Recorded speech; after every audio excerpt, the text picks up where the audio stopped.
Sorry about that.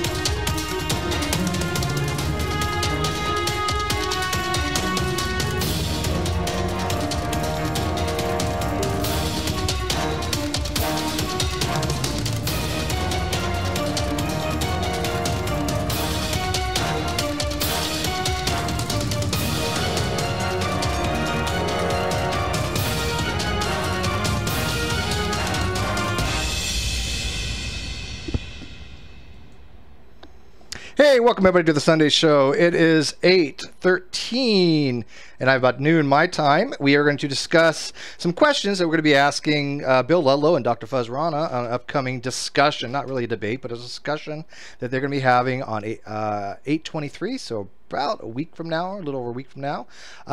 We've got a lot of people in here that's going to help us try to whittle this down and get 2 or 3 really good questions to ask them, because the problem is that they kind of agree upon a lot of things, but the points where they disagree, that's why I really want to focus the questions on. So anyways, welcome everybody to the Sunday show, the show that has a shitty name because I couldn't think of anything better. Yep, that's the Sunday show. We got Dragnot, Heretic Woman, we got Richard, we got RC, and we have CRISPR. Anybody else wants to join? The link is in the video description. I invited a bunch of people to watch and to join if they can. Hopefully Professor Stick will pop on by. He says he probably won't be a drop in, but he come in the live chat. And I've also invited TheLivingDinosaur. Yeah, who knows? He might actually pop by. But anyways, guys, help me out here. I got to think of questions, really good questions to ask these two guys. So where do you want to go with this? Because I don't even know where to start. I've had Fuzz on quite a few times. I've asked him questions on his Facebook. He was very nice enough. About 2 weeks ago, he took a whole episode of his weekly show to answer my question in regards to abiogenesis. He did a pretty decent job because he really liked my question. So I really want to make something of interest to both Fuzz and to Bill. So what do you guys think here? So I think possibly the first and most important question for Fuzz would be whether or not he thinks that common descent is, or at least could be, consistent or compatible, because I think that, me at least, that's sort of unclear where he stands on that, and so you know, given what Bill does, I don't know how much they're going to have to talk about without that question. How can we phrase that in a way that works for both people, right? I have to ask the same question to both of them, because we already know that. Well, you can ask Bill if he thinks that it's consistent with Christianity too. Okay, so common descent as far as back to Luca. As far back as is well documented in the fossil record, maybe. Well, how about this? Because we're kind of focusing on human evolution. How about we go Boros back to maybe 12 million, 13 million years ago with Paralympics Canalodicus, because that was the last common ancestor to all Homoidea. So how about we ask something along those lines? Do you accept common ancestry back to 12 to 13 million years ago, and of course Paralympics Canalodicus? So and we can ask Bill the same question. Do you accept that there's a religious model that can actually, or Christian model that can incorporate that as well? Yeah, because I mean, you know, obviously, you know, I don't know what Bill's interpretation is, but you know, he could have a, you know, people. I know that there are a lot of people who have the view that that's not consistent with Christianity, whether or not both people who believe it in the Christian religion and those who don't. So I think that that's a valid question for both of them. Of course, what they end up arguing after that is a different issue, but yeah. So CRISPR, I don't know if that would be the best question, because if you have a limited amount of time and a limited number of things to discuss, that sort of question is kind of like I can pretty much predict what his answer will be. Like, I probably know what he's going to say and what Bill might say. Like, all of these questions have been regurgitated. I think if we want to have a better discussion, a good approach would be to ask questions with answers that we wouldn't be able to find somewhere else. You know, I mean, I understand where you're coming from, that it's like an important question within the whole scope of the debate, but there's another sense in which it is kind of blasé, and we can find the answer somewhere else. Well, I know how Bill would answer it. You make a good point. I know how Bill would answer it. I'm not sure how Fuzz would answer it though. Well, yeah, and I mean, think about it. If Bill's specialty, right? If Bill's specialty is evolution, human evolution, fossil record, and things of that nature, and Fuzz agrees that the fossil record demonstrates human evolution from a common ancestor, then basically he would agree with all of the stuff that Bill has a specialty in, and that really cuts out a lot of what they can actually talk about. Because suddenly they agree with all of their overlapping experiences. If you get that out of the way right away,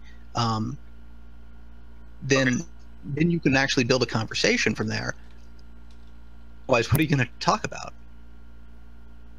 Yeah, the first question doesn't have to be very long or in depth, right? The first question sets the stage, so it would have to be something along the lines of, I'm trying to think how I'm going to word this. How. I don't want to say how do you feel. How do you? I don't even know how to word this. What is your position? What's your position on Homo sapiens sapiens sharing common ancestry with all members of Hominidae from Pyrrhopithecus Catalonicus from 12 million to 13 million years ago? That way, you kind of set the stage of where Fuzz thinks that human evolution has a common ancestry to. We know at least that he accepts that Homo sapiens sapiens does share common ancestry with the whole great apes group. With that, something along those lines?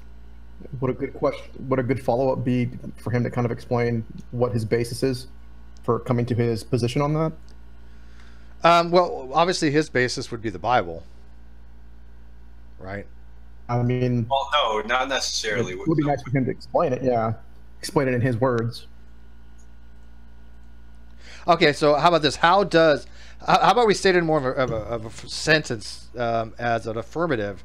How does Homo sapiens sapiens sharing common ancestry fit into your model, to your evolutionary model? That we can ask them to both. Does that make sense? They could each give a little explanation that would enlighten us onto their position and how they arrived at that position. Yeah, exactly. So I said, I'll just ask, how does Homo sapiens sapiens share a common ancestry with all members of Hominidae from Pyrrhopithecus onwards from 12 to 13 million years ago fit into your evolutionary model? That's pretty good, ain't it? It sets the groundwork. It's a right? mouthful. Write that down. Well, I mean, again, we will be sending them these questions in advance. They're going to have a whole week to catch up on them. I'm not sandbagging anybody, right? I mean, and they both going to do the exact same questions, to be fair. Because this is not to sandbag, Fuzz. Fuzz is my friend, and he's very nice to the great debate community. This is actually just have a conversation with him. So, all right. Yeah, no, I definitely understand this. I was just saying that it does sound like a mouthful, but if he has a week to prepare for it, then I'm pretty sure he can come up with something that's pretty relevant. I'm reading over the link that CRISPR just put in from Reasons to Believe. Which one, for the human chromosome number 2? Yeah. Yeah. Real quick, we got some questions here. I've been ignoring the live chat. Sorry, guys. Irish Dan says, Steve, do you know if there's anyone in the great debate community that's an expert on Native American history and culture? Well, that'd be our dear friend Ronnie, True Empiricism. Sorry, I had to go there. He's not officially a member of the GDC, so I can't really recommend him.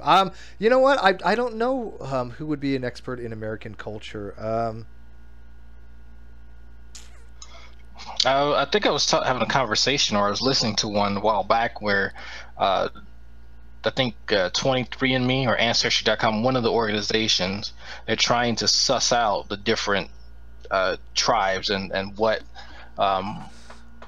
what would be distinct from them, because they're all going to be very similar, but I may not have read that right. How that's been going on. I may not have read that right. He might just an American. I thought it's an American Indian, but I didn't catch it because I'm not paying attention to the live chat right now. Sorry.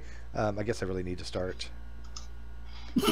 I have it open, but Blue and Lou are arguing, so I've been actually trying to read what's arguing over the whole was that the South Carolina incident? So yeah,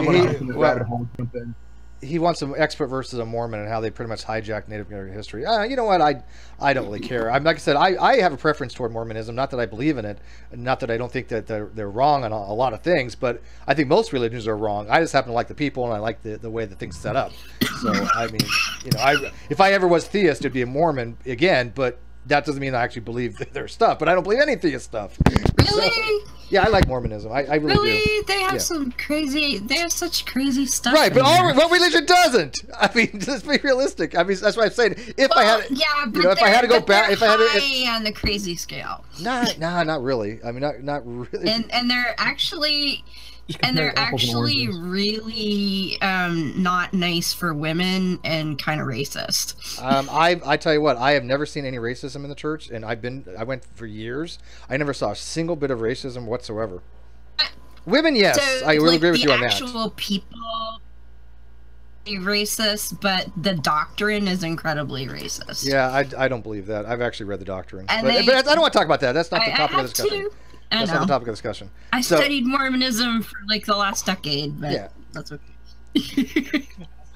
But I think what she's talking about is the whole Mark. The cartoon. No, not the cartoon. No, the she's talking about the Book of Mormon. She's talking about the priesthood. I'm reading a little bit. He wants to talk. He wants to talk about evolution, though. Yeah. Well, I'm looking at the link that CRISPR put in the side here.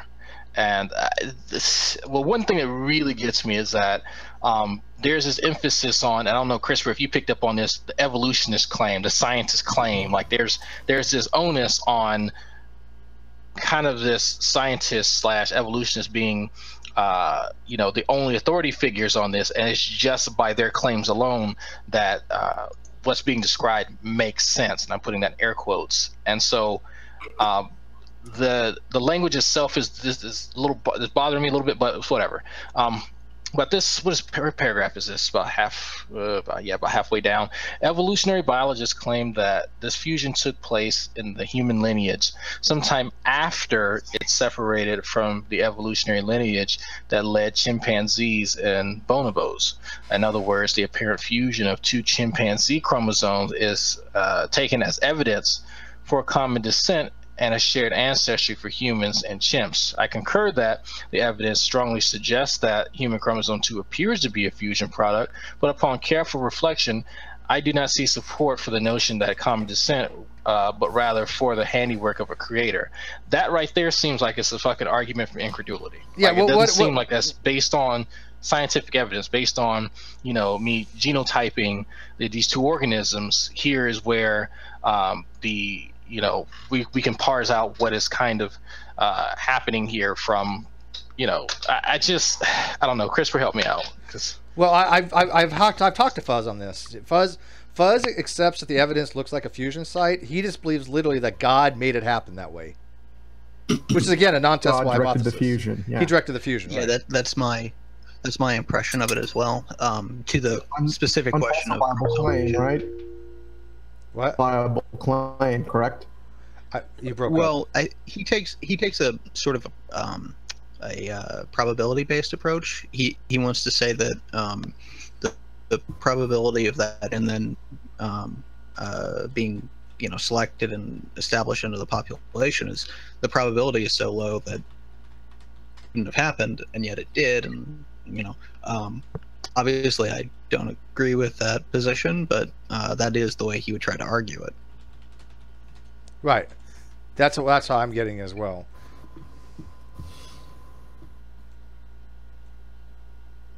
Oh, shit, I was muted.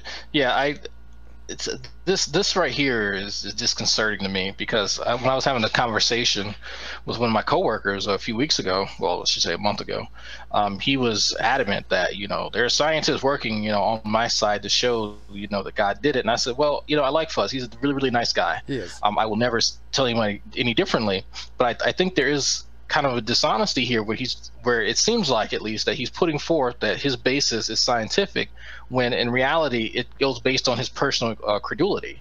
And right there in that paragraph, it shows that, well, he left science and then pivoted to his own personal bias there. But I mean, am I off with that? No, because he does. I mean, we got to remember that Fuzz and Ross have a bias. We get there. We all have biases. But the problem is they try to take science and mold it to their belief. Now, in a way, I kind of understand why they do that. But at the same time, it's disconcerting to me when a scientist has to wrap the science to fit their faith, right? And even though they're not dishonest about it, I believe both of them are very honest people. I understand why they do that, but at the same time, how do they not have the problem where they're interjecting what they think has to be true and not losing objectivity to the actual data anymore? I don't see how they can't be objective anymore. Yeah. Well, yeah, and I mean, personally, I'm not really particularly bothered by the things that they believe on faith, that they say that they believe on faith. That's fine. I just I mean, if they want to say that they think that chromosome 2 is a fusion because God did it, and that they believe that on faith and not the evidence, okay. But it's not a hypothesis that you can't say it's true either way. Right, but they're not. They're saying that that's what they believe, which is fine. Yeah, it's the people who say that it. Right, it's the people who take the other position that is like, no, it can't be a fusion. That it couldn't be that because that's impossible, and we can prove that scientifically, even though the opposite has been demonstrated scientifically. That bothers me. There's obviously that small, minuscule possibility that is just coincidence. That the odds would be astronomical, but or it could be that somehow it was like a coevolution thing or something, and they just happen to have the same fusion. That we have the same. Well, no, that won't work. The primates. Let's see. They broke off 6 million years ago, right? And the fusion was what, 3 million years ago? So it would have been the opposite. So basically, we would have had the fusion all along, and they kind of broke the fusion in half and gave 2 chromosomes. I've read that before too. That's possible, but that would be like infinitesimally impossible or close to impossible. Yeah, but that doesn't get away from that doesn't get you around the fact that, one, it is still a fusion. Sure. And 2, it is still common ancestry. Yeah, that's true. So, I guess. Here's something. Oh, go ahead. Just ask Dr. Rana if he believes that that's an unfalsifiable statement to say that he believes it was a fusion that was directed by God. Because maybe he thinks there's a way he could. They just don't have the evidence yet. I mean. Yeah, no, he would say that. He already did. We asked him that question have, before. Something similar. I think it's possible that I misspoke there. I didn't mean to say that his position is that it can't be falsified. Merely that my understanding of his position is that currently there is no way, and he admits to that, and therefore right now takes it as a position of faith, even though he's hoping to one day have direct evidence for it. Right. That's if he ever has direct evidence for it, that's great too. But wouldn't that also make it unscientific? Right now, yes. Yeah, it makes it unscientific, but it's a belief claim. He's not making it as a knowledge claim. Yeah, so exactly. That's my point. Is like if you're gonna have this as a statement of belief, and you say that it's a statement of belief, and you're not presenting it as actual science, even though you hope maybe one day to be able to do so. It almost sounds like an argument from ignorance, though. But he's not making. If it's a belief, he's presenting it in a scientific manner. Yeah, I don't think he's making an argument there. I think we all have beliefs, and we want things to correspond to our beliefs. But the way it should work is the belief should correspond to what we see and observe. But they formulate the belief first, right? They formulate the belief that God has to exist. And again, I'm not faulting him for this. I'm just saying that God has to exist, and that that they would like to find evidence to support that because they are, you know, ID proponents, right? But that inherently isn't scientific, because what you're saying is that you have a proposition that you say must be true, and then you look for evidence to support it, instead of finding the evidence and then making your mic sucks on the evidence. You're right. It's not scientific, but they're not taking it from a scientific point. They're taking it from more of a philosophical, theological point. They're not saying it's science. That's it, because here's where I accept that. I fully accept that. But they're mixing in science to back their points, and that's where I'm finding like this meandering in and out of science to be inconsistent. Because I'll actually copy and paste the next paragraph I was reading. Yeah. For human chromosome 2 to arise, it would have required either telomere to telomere fusion, a virtual impossibility, or fusion of an intact chromosome at its telomere with a sticky end generated when another chromosome fractured near its telomere. This type of fusion can happen, but it's a rare occurrence. So, based on what? Yeah, and so to the extent that they present things scientifically that I feel are wrong, then I have a problem with it. And would this be a case where feel that disclaimer might be helpful. So what? Wait, he said. Disclaimer. What does he mean by? He said that the telomere to telomere fusion is a virtual impossibility. Well, I mean, if you have functioning telomeres, it's well, yeah. Well, yeah. But is that what he's saying? It's just that they're functional or pristine. Then obviously you probably wouldn't have a fusion. Is that I didn't see what I didn't. It came up real quick and I didn't read it. I sort of assume that's what he means. Okay. In which case that's right. Unless you ask Ronnie. Ronnie doesn't understand that. He expects to see pristine telomeres. It's like, dude, well, seriously. He's not the only one. Well, he gets that from Tompkins, who expects to see pristine telomeres too, and he won't answer. Yeah. I've asked him. Ruth and I asked him just in an email not too long ago. Why do you expect this? What I mean, I don't know. We're gonna try to get Bergman tomorrow. I'm gonna message Bergman back tomorrow, and Bergman's gonna come on and he's gonna actually talk about some of Tompkins' work. So CRISPR, we'll let you know when that happens, because Bergman seems like a nice guy. I gotta tell you, he's been very, very cordial. He's been very polite, very nice. I hear he's a lunatic. PZ Myers debated him, and PZ said, yeah, he's just way the fuck out there. But he was really nice to me. So, I mean, just to sort of maybe redirect this back to the actual topic a little, you know, there are a lot of things that I personally would like to talk to Fuzz about, especially like the ENCODE project and a few other things that he's talked about. That we can do that. And that I know that we have disagreements there. But I think if what we're trying to do here is come up with areas where there's a overlapping knowledge between Fuzz and Bill. It doesn't have to be just with Bill, by the way, CRISPR. I could get you in if you're available. Fuzz won't have a problem with that. I'm actually curious, CRISPR. What has he said about the ENCODE project that you disagree with? Well, let's pick the most egregious claim. Sorry, my son is in my lap. Oh, I'd have to pull up all the articles that he's done on it. He takes. Honestly, he seems to read the ENCODE publications as basically gospel.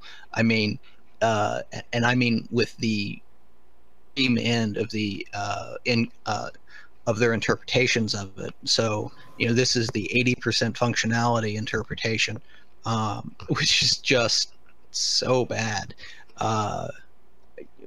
Wait, 80% of the human genome being functional? So if you're familiar with the ENCODE project, basically, you know, they were using really high throughput methods and very sensitive. And they were basically saying that every time they saw any positive assay, not only was that specific spot functional, but everything close to it was functional. Hold on. But right, those assays don't actually demonstrate functionality; they just demonstrate some interaction. They were basically saying if they saw any activity whatsoever, they considered to be for their purposes. Right. So like if they find a binding site, right? And you know, you can have spurious binding sites really easily. They're very common, actually. Even if you don't actually see binding, at that location. It's just recognized by sequence. You say, okay, well, the sequence matches a binding site, so it is a binding site, and therefore, not only is it functional, but plus and minus 50 base pair is functional. Why would you assume it's functional? Well, there's binding sites throughout the genome, like ubiquitously. Because Encode used a uselessly broad definition of functional. Right. Oh, I know so that. they included. Yeah. So they include the non-coding regulatory. No, these aren't even regulatory. They included areas where they were uncertain whether if you have a sequence, if you have a sequence that matches the common motif for a transcription factor, right? That doesn't mean that transcription factor actually does bind there. And even if a transcription factor does bind there, that doesn't mean that the binding of that transcription factor affects gene expression. And even if it affects gene expression, that doesn't mean that it actually has an effect on phenotype, which is the thing that actually matters to say that it's functional, right? If you want to say something's functional, it needs to have an effect on phenotype. So you're saying that if it gets something gets translated in the protein for some reason, it just gets reabsorbed, or it's not a complete. It doesn't do anything, right? It doesn't actually. It doesn't ever get to a stage where it affects the phenotype. In most cases, I consider that to be a non-functional. Yeah, I mean, as far as I'm concerned, I don't know how you're saying that something is functional if it doesn't affect phenotype. Well, they're just saying Encode said if there's any kind of transcript, there's any kind of thing they read, if it has any electrostatic thing. I mean, if it's basically anything, if it moved, if it had Brownian motion, it was functional kind of shit. Right. And I mean, and remember, regulatory systems affect phenotype. Epigenetics affects phenotype. Right. There's a lot of things that affect phenotype that aren't just protein coding. So, I mean, I think that effect on phenotype is a fair definition for functional, but that is some type of proteomic study afterwards to I guess find some type of concordance between the data that Encode process. Yeah, that would be great. I mean, and again, it's really important that I stress the fact that the work that they did for the Encode project is amazing, right? They did a fantastic amount of work, and they did it well. Right. I just don't agree with their interpretation because I think they use a massively overbroad definition of function. Well, this related to why Fuzz Rana wants it to have lots of function, because one of the predictions that their ID model makes is that there are no such thing as useless genes or useless parts of the genome. That's why it's important to their model. He wants most of it, if not all of it, to be functional. Yeah, and this is their vindication. Yeah. Even though there's nothing changed, there's no more functionality than what was before. All they did was just change the definition, lower the threshold. That's it. But it was enough for them to say, "Oh, look, this is something with IBD predicted." Right, so, CRISPR? Okay. Hold on. Having some computer problems. Just a second. Because I wonder, because I could have sworn I read that 30% of the human genome is protein coding, and then the vast majority is non-coding regulatory genes. Well, they would still consider either one to be functional. I mean, if it coded, it's functional, right? I mean, to them. Yeah, they're using subjective you really have to be careful definitions with that, for the word functional. I mean, Sorry? they can manipulate the word function to address their topic and their point of view on this. But generally speaking, wasn't the original thing for junk was something that did not code for a protein? Yes, that is correct. So, I mean, all they're doing is changing what that kind of means. Junk DNA never meant non-functional DNA. It's the same thing like vestigial. It never meant non-functioning. Yeah. Same thing. Yeah. Yeah, I mean, I've read the original articles where that term was used. That is not what they meant when they said it. They did not mean non-functional. They just meant this stuff doesn't make protein. Okay. So did I have an accurate measure there, CRISPR, from what I thought I read? Honestly, my computer was doing something weird, and I didn't really hear what you said. Oh, okay. I could have sworn that 30% of the human genome was functional, and the vast majority, now I wouldn't say 70, but a little less than 70 are non-coding regulatory genes.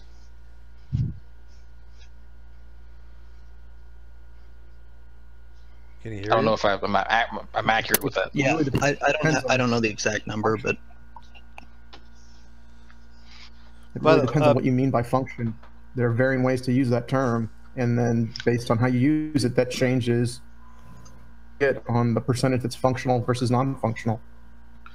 Well, I mean, if we're defining function to mean serve a purpose within the organism, then that could be protein coding and non-coding regulatory, because they both serve a function. It's just not the I guess the colloquial meaning of function, where I guess colloquial understanding in their case.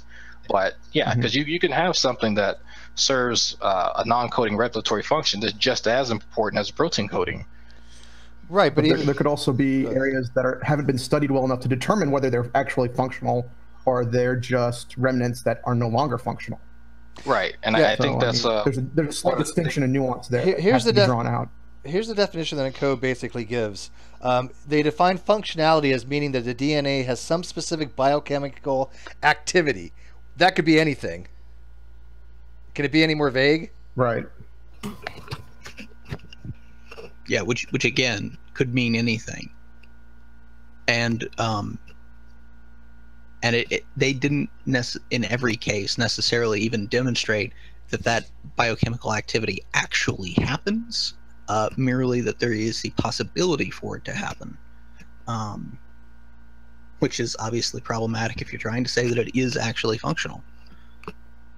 So even if it didn't even have to show functionality; it just had to be possible there was function. They included as functional. Yeah, again, this is why I have such a strong opinion on the interpretation of the ENCODE project. It's not right scientifically. It's just way out there. So I'm wondering, it was the first attempt at trying to understand this information, try to break down this information, and we have to take it at face that it's the first attempt to really take all this information and break it down into something that's meaningful. You think to make it more stringent, and it's not going to be correct the first time. Yeah, I mean, again, if all you do is you look at it in terms of an attempt to really come up with a full catalog of biochemical interactions, they did a great job, right? But now you have to take that data and whittle it down through additional tests to find the things that actually matter. Pretty much that's great. Yeah, that's great. That is a perfectly valid use of resources. It's a huge resource for scientists, and I don't want to belittle their work just because I don't agree with their interpretation of it. Right? The scientific data is great. I don't know how liberal on their interpretation. I just don't know how we're gonna include this in a conversation with the human lineage, right? Human evolution. It's a great question, and I hope you don't. But I don't think it really fits in. Yeah, that's the problem. I don't see it fitting in too. Yeah. So when I originally brought it up, I was just trying to say that there's a lot of things that I think people in this community could talk to Fuzz about. But in terms of the discussion you actually have scheduled, I don't know if those are relevant because we've got to key it to the knowledge of the people who are actually going to be talking and the topic at hand, which is human evolution, I think. Well, right? He came up with some other things. Hang on, I you know what? There's a couple of different things he said beyond this. He'd be more than willing to talk about. So let me check my email and see what he sent me. Well, secretary, he told his secretary to send me. But so did you know these guys teach courses? Who? The Reasons Institute. I hadn't really thought about it. They teach people who are willing to pay for them to teach them. Yeah. Oh yeah, there's a certificate in science apologetics. This is interesting, but the courses that they're teaching aren't accredited in any major university. But they said they built partnerships with strategic schools of ministry. That's interesting. That's interesting. Oh, people asking for the dates. Fuzz will be here on the 23rd of this month, and she will be here on the next month, and I don't remember the exact date. It was either the 29th or the 30th or something. So it's a very, very last of the day of the month. I think it's the 29th, but I'm not positive. And Steve, this or it could be the discussion 26th. is more based on. Sorry, what? So Steve, this topic is mainly on the science of human evolution, really into Dr. Rana's beliefs. Yes. That's not really the topic. Well, I mean, it's okay. They see the reasons to believe has their own evolutionary model, and that's what I wanted to get to the crux to be. You know, how their evolutionary model is different from, you know, everybody else's evolutionary model, and you know, how do they go about demonstrating that? What is their evidence to support that, other than something from the Bible? Which actually should be the next question. So that's appropriate to bring up in this conversation, or sure.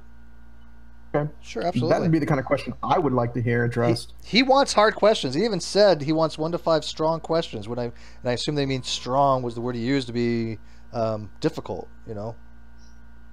Here we go. Ready for this? Okay. So here you go, guys. Here's Fuzz's suggestions for conversation topics. Can intelligent design be part of the scientific construct? Is methodological naturalism too restrictive? And then obviously this one, human evolution. So. I know Matt Bell would love the methodological naturalism one. Okay. I mean, I think what we just came up with is a good follow-up question, though. You know, how does the RTP model different from, you know, standard? I hate to use neo-Darwinian, but that's the best I can come up with, maybe. Or I just should say the modern evolutionary synthesis. How do they differ? And what evidence is there to support, you know, deciding which one is the correct one? Would that be okay? Well, also, I think a good question might be like, what evidence are they pursuing that would falsify, you know, their RTP evolution, and what evidence are they looking for to falsify, you know, the modern synthesis? Okay. So how would you want to word that? Investigating that. It's a good question. How do I word that? But I mean, that's the kind of thing that I'm thinking about how to word, how to tackle. Well, give me some suggestions here. How does RTB's evolutionary model differ from modern evolutionary synthesis? But that's like inserting God somewhere in there. Well, I mean, that's not really part of the model. I mean, we're trying to keep it into the science aspect of it, right? I mean, but they have to. Like, they literally have to inject God somewhere within the current paradigm in order to kind of, I guess, fit their narrative. Because I mean, I understand that he likes to try and make some of these arguments that, you know, this is near impossible, yada, yada, yada, yada. But that does not explain how they want to inject this idea that everything has a machination of some, you know, ethereal being. Yeah, and I'm sure that he, you know, obviously going to throw God in there somewhere. I get that. I mean, that's your shtick, right? That's what he comes on to do, because he's you know, supporting reasons to believe. I understand that, but when we ask for scientific evidence, I don't think he's going to throw out, well, God, you know. Well, okay, so let me. Well, how about this? Here's, you know. How about this? Yeah, it works. Oh, we can hear you, MP. How does the RTB model differ from the NES, and what would falsify either one? RC, can you read that off? I guess it went by too fast. What testable evidence could falsify reason to believe's evolutionary model? Or both models could falsify either model. That's good. Either model, yeah. That would be the next question. Oh! I just thought a common question that I like to ask ID proponents: what metric do they use to determine what is complex? Because that word complex is supposed to indicate a designer. So what metric are they using to determine what that is? Okay, so let me get this one down first. How does the RTB model differ from the modern evolutionary synthesis, and what testable evidence could falsify the RTB model and the MES model? Okay. Sounds good. Okay, so you want to talk about complexity. I think we got to be able to work that in. How does intelligent design and complexity relate to human evolution, and by what measurement do we measure complexity? Sure, we can do that. I mean, however you want to, because I said that's just kind of like a base question that I like to ask any proponent of ID, because it really strikes at the heart of what they're trying to propose.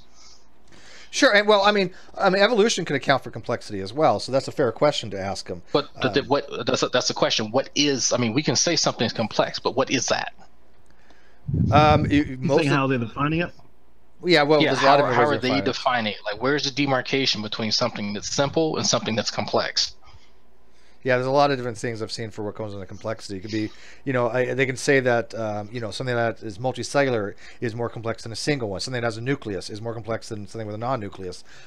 Or something that has higher brain function is more complex. There's a lot of things. Higher, neuronal activity, or, I don't know one set way to judge what complex means.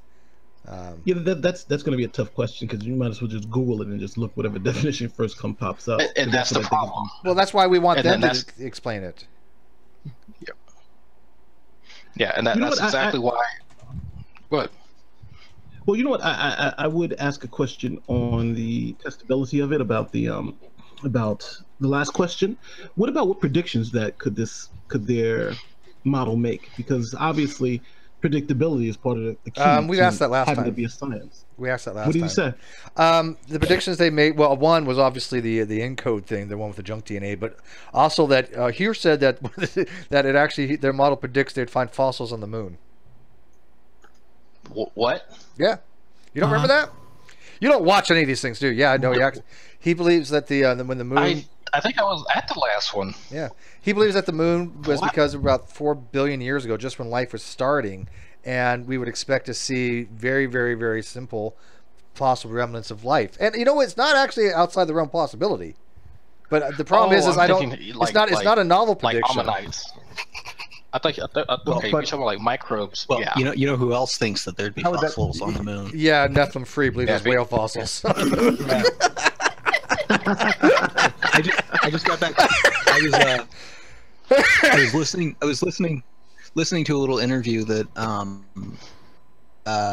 their podcast, and they were actually talking about the previous question, and they state reasonably clearly that what they think happened was basically guided evolution happened up to a certain point, and then basically God specifically recombined the genetics of those evolved primates, evolved apes, into humans. So we basically expect to see a huge jump from the evolved apes to humans under their model. There's two problems I have with that. One, it could be aliens, and two, you would have to show something that could not show a smooth transition. And we see a smooth transition. We see throughout the lineage. We see there's a changes step by step. We don't see all of a sudden in 100 years, 1,000 years, it went from this to something completely different. It didn't work that way. Yeah, so I'm pretty sure that the important thing here is that we've got a fairly clear statement of what his actual position is, which we can use to sort of stage for the discussion with Bill, because now we know what we're actually talking about. We're talking about, all right, is there actually a clean transition here, or is that a massive jump? And you could also ask him whether or not he thinks that could be wrong about the degree to which it was a special intervention. Maybe it was just guided evolution the whole way through, right? I think that's although then you can't ask Bill the same question. Yeah, so. and guided evolution all the way through doesn't really. I don't see any way to test for that. It's not against the realm of possibility, right? But I think if we could test for something to say a special event happened where God intervened, we could see something like that. We could see a jump that shouldn't be there. Like if we, for example, correct me if I'm wrong, Chris, but let's say that we did, for some reason, we have diploid 46, rest of Hominidae has 48. If we found there was no possible way we had a fusion site, even though it was predicted, but let's say not only did we not discover it, there's no possible way there could have been a fusion. We just all of a sudden one morning, boom, everybody had 46 chromosomes. That would be something that they could look at and go, okay, how do we explain this? Because it sure wouldn't be explainable by biological evolution, correct? So if I wanted to set up that sort of scenario, I think that what I would say is that the actual coding regions of the genome all match or are all very similar to the other great apes, but without any synteny, right? So they're just all of the genes are just completely reshuffled throughout the genome. But there is a synteny between humans and chimps right now. No, so what I'm saying is, it's almost like perfect synteny, isn't there? Right, there is, exactly. But what I'm saying is, if you had something like that, okay, right, where all the genes were the same, that'd be hard to explain. In a completely different order, yeah, completely randomly distributed throughout the chromosomes. Yeah, that would be right. I don't know how would you ever explain that without aliens? Yeah, that's what it would look like if somebody took existing genetic material and mixed it up to make a new organism, right? But I mean, I don't know. That's a good question to maybe get into when they start like having a back and forth. I got this question. This is a kind of a question from that I've kind of reworded from Tyler. What are the differences you would expect? What are the differences you would expect to see if humans were designed teleologically versus teleonomically? Very similar to a question that I've asked him before. That's a good question. But I've worded it a little bit differently this time because I want both of them. I mean, Fuzz can answer what he would answer for for teleological, and then Bill could answer the same question. What would he want to see to admit that it was teleological? I think it's a fair question to ask both of them, don't you? Yes. Okay. Agreed. Yeah. So that's 4 questions down. We're making progress. So we need one more. So we have to make it really good because we only have 5 questions. The only problem with sometimes these arguments is that I always find myself, they're saying A causes B. And we're all trying to figure out what are some good questions about B, but never really asking about A. Because, the God question is still out there. We're all living in a world now where we're assuming that this thing exists and this thing makes, but, are they trying to say B is the proof that A exists? Like, how is this argument? Well, like what's the? Are we just to assume God exists and this is the way just that He would work if their model is true? I think they make the assumption God exists, and they also try to find these things to be conclusive that gods exist. But I think for the final question, how about we just ask them what's the best definition for atheism is? I'm just kidding. I'm kidding. Everybody just stop watching. Wow. Everybody just left. They all left, and they're all going over to watch G-Man right now. That's great. Thank you, guys. G-Man made a great comment. We call ourselves the great debate community, and there are no debates. That was classic. How does he figure there's no debates? We've had 3 from Hunt. We had 3 just from KC and Ken Hovind. We had General Han Solo. I had 2. I debated his buddy Ronnie kicked his ass. By the way, the doctor took some time out of his schedule to actually come up with about 15 different ways Ronnie lost that debate. So I'm going to be making a video about that, or at least talking about it. And I also beat Wayne Fillmore in that debate when I had him on Mac Revolution. Not only did I beat Wayne Fillmore, he left Young Earth Creationism. So I mean, when I say the ultimate win. I mean, how do you get any bigger win than that when your opponent 2 hours later comes back and says, "Oh shit, Steve, you're right. Mac Revolution is a real thing," and then a couple weeks later he renounces Young Earth Creationism, and actually he has a debate with Ken Hovind on Mario's channel on the what's his name, Mario Christian. Yeah, the Vigilant Christian. So, and by the way, oh man. Living Dinosaur, if you want to drop in, the link to come in is in the video description. We'd love to have you because he's as people may know or may not know, it's not a big secret.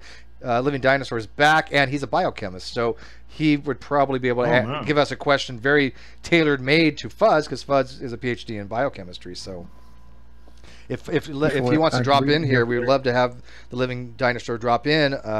For those people who don't know, he is back, and YouTube sucks because YouTube is not promoting his shit because he's been away for so long, and there's been a change in the algorithm that if you're not putting out a video every, I don't know, like week or so, it just screws you over and doesn't promote you. So it's really crappy. So I told the Living Dinosaur I'd be happy to promote his channel being back. We'll put it on the Great Debate forums. We'll put it on our Twitter feeds and let people know that he's back, because his holy hallucination shit is just brilliant. If you guys haven't seen it. Heretic's like, I don't know who that is, because I'm just a new atheist on the block. Whatever. No, I'm not. Well, I'm not a new atheist, but I don't know a lot about evolution and stuff, so that's why I'm kind of quiet. Well, you better learn. You better learn, girl. I didn't understand half of what you guys were saying. See, we still disagree on atheism, so this is like yes, because Heretic is a proper atheist. Yes, Heretic woman is a proper atheist. I wanted to actually put this out there. You don't have to know a whole of a hell lot about human origins and abiogenesis and stuff like that. I know the basics. Like, I know evolution is change over time. I know it doesn't have anything to do with origins of life, and you know, I get the whole thing. It's all these details about genomes and stuff. I have no clue. Oh, no, don't get me wrong. The stuff that I know, I learned over the course of being on YouTube, being around Jade and Sam and guys. Drag didn't know shit. Drag didn't know shit 2 years ago. Drag did not know biology 2 years ago very well. Yeah. And what I do know, I had to educate myself, because I ended up with intelligent design people going, oh, you don't know anything about evolution? Well, intelligent design is a thing. And I'm like, that doesn't sound right. And so I had to go and figure it out on my own. You don't have to really know that much. I was going to say, genomes are like literally they're gangster gnomes, gangster yard gnomes. Yeah. By the way, I mean, I'll tell you right here now, you know more now than Hovind has ever learned in his life. So just, I mean, but I got people that message me all the time, like, yeah, like. I can explain to someone why irreducible complexity is bullshit, right? But I don't get all of the scientific details. But I get this a lot. I have a lot of people message me, and one person. Complexity is just a god of the gaps argument. One person messaged me today, matter of fact, on Facebook, and they said, "You look at, I don't know a lot about these topics, but I want to be involved, but I feel like I'm gonna be out of my league." I don't want anybody to ever think that. We are a bunch of experts and laypersons combined. We have PhDs galore in here, but we also have people that barely have a GED. That doesn't matter. It's, can you come in and have a conversation? Nobody should ever feel intimidated because people are smart in here. And by the way, that excludes people like myself and MP and Drag. But the rest of the people here are smart. They got education. Yeah, I mean, I'm just kidding, Drag. And if you want, and I wanted to actually put this out there. Yeah, I know you don't tell me that, but no, people. Well, people wait, Drag. You made a page just so people can tell you how great you are. What is that called? That Sharon something or other? Oh, Sharon. Oh, Sarah. No, yeah. Sarah. No, that's sends anonymous messages, and people like one of the last messages I got is, "Can I sit on your face?" All right, so that's that page isn't to like. The other one was asking me, or asking me something about, you should get a double mastectomy. That was the first one I got. Oh, so that thing is not for my it's not for my ego whatsoever, and I've been loving every message. That's funny. But no, like it's like we all do learn from each other, and if someone topics too well, because someone actually expressed this in my live chat the other day, they don't know a whole hell lot about biology. And I said, that's fine. Well, just come in. You don't have to, like, we beat up on people who are stupid and belligerent, not people who genuinely don't know but want to learn. Right. And you don't even have to agree with this. A perfect example is Odian, because I talked to Odian offline, and if he wants to know something and I don't know, I'll refer him to CRISPR, Rational Mind, Sam, Jade, Fiona, somebody else, if I can't answer their question. So don't feel intimidated at all. Don't forget, Drag, it was actually me that got Odian to leave the Clown Car Posse after I actually explained to him what they couldn't, because they didn't explain to him what the hell happens when DNA goes in solution. They did not explain to him how a little hydrogen pops off. They had no freaking idea. And I took Odian to the side and I said, look, let me explain to you what happens when DNA goes into solution. And I explained to him about functional groups. I explained to him about peptide bonds. I explained to him about the phosphorus diester bonds. I explained to him the whole gamut, glycosidic, and he goes, "Holy crap! They didn't say any of this stuff." And obviously, Ronnie doesn't know what the hell he's talking about. And at that point, he stopped going to their hangouts because he realized he was not learning anything from them.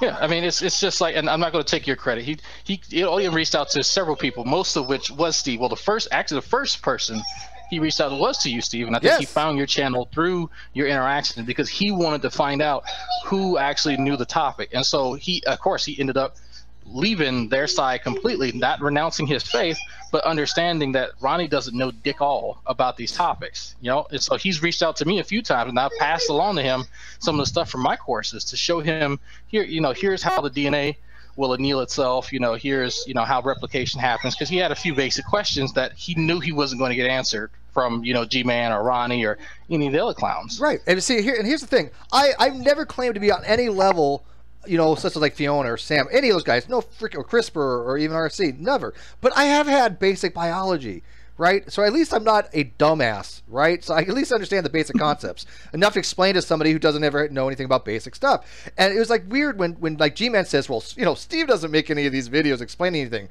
Has he not watched my last 4 videos that I had against Ronnie explaining electron transport chain and explaining ATP synthase better than Ronnie has ever done, and pointing out that that he was wrong on his thing, like saying like oxygen you know, becomes oxidated, you know, that oxygen seems to give up electrons. I'm like, what?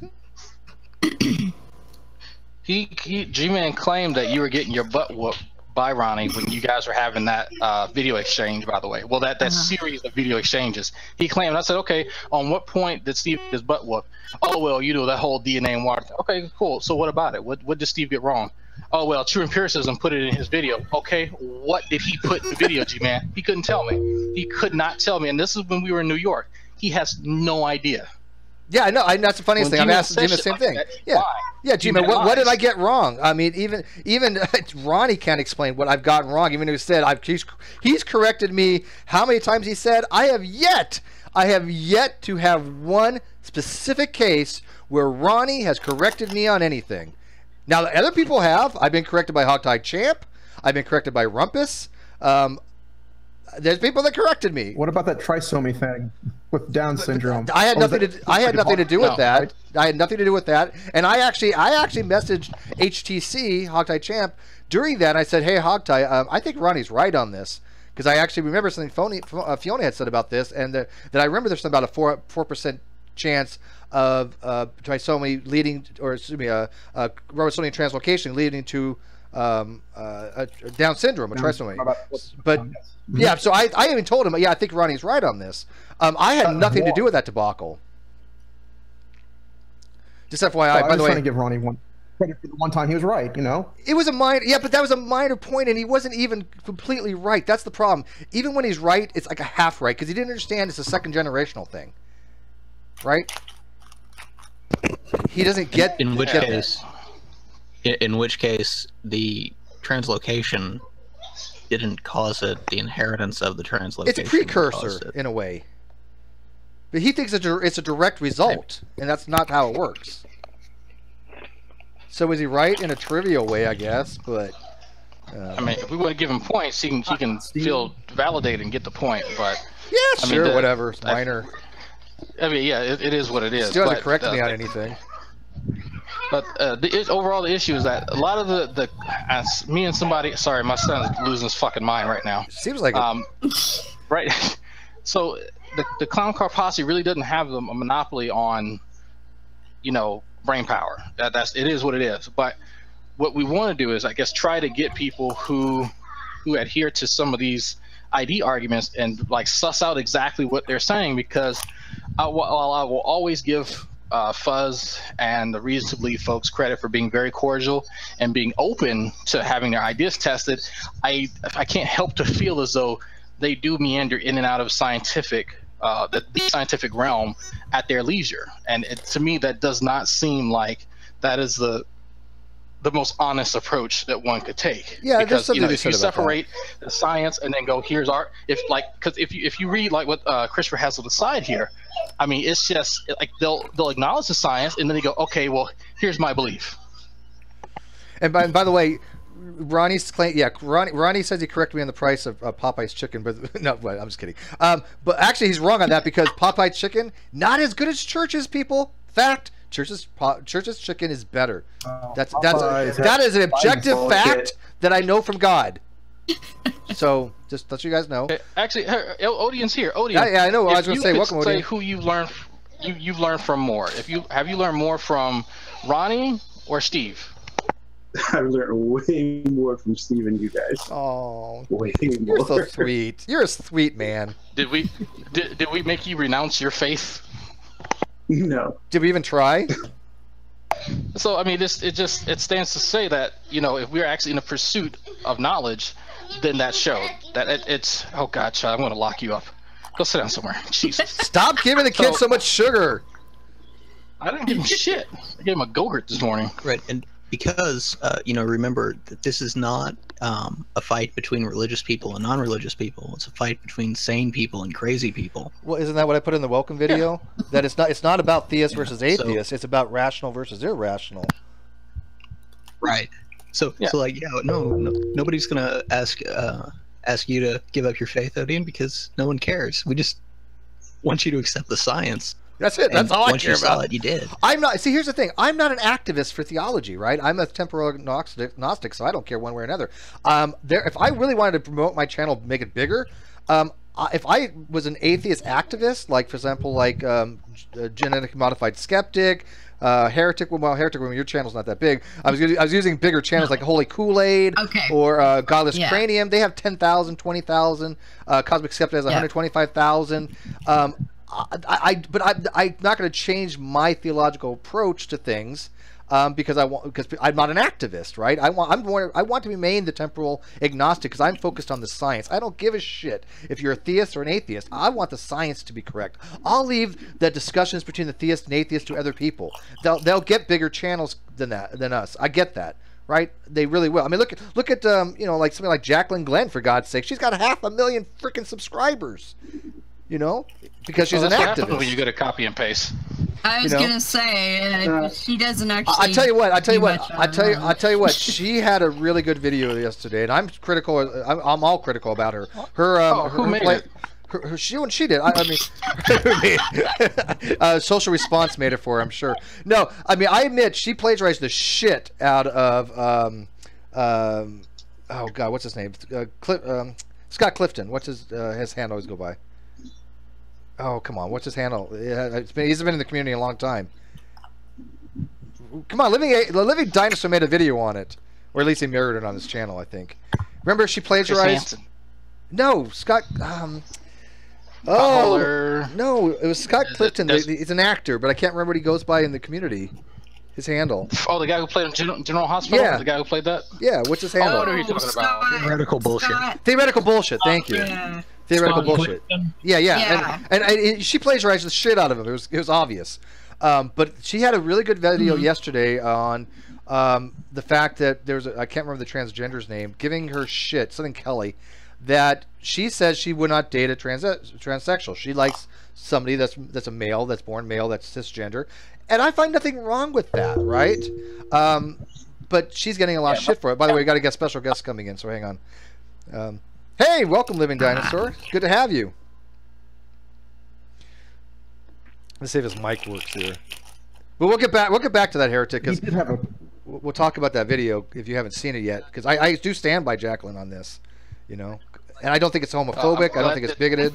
I've seen a discussion based on it. I never saw Jacqueline Glenn's video. Well, I mean, she has an original thought on a topic and she produced her own work, I would be thoroughly impressed. As far as I know. Agree with the content of it. As far as I know, I mean, you know. But like I said, the Living Dinosaur here, he has, I don't think it's his video. I think he mirrored it. But there's actually a copy of the plagiarism that Jacqueline did of Theoretical Bullshit. And it's bad. I mean, she finally admitted to it, but it is so in your face, right? Yeah, you know, the thing that really disappointed me with that was the number of people in the comments were trying to defend it. It was indefensible. It wasn't plagiarism. No, it's plagiarism. It's indefensible. Right? Yeah. Well, people say, well, so what? Everyone copies everyone, really. No, well, no. Not word for word. If Steve is having a discussion on ERVs or chromosome 2, and I carry on the discussion and give my impression of it, that's not me taking someone's comment from Facebook and reading it line for line in a new video the next day. People know the difference between the two. But welcome, Living Dinosaur. I vaguely remember your name. I think you were around during the time of like Chunks of Earth and Potholer. Yeah. Those names sound familiar? Yeah, well, certainly I remember Potholer. I don't know about Chunks of Earth.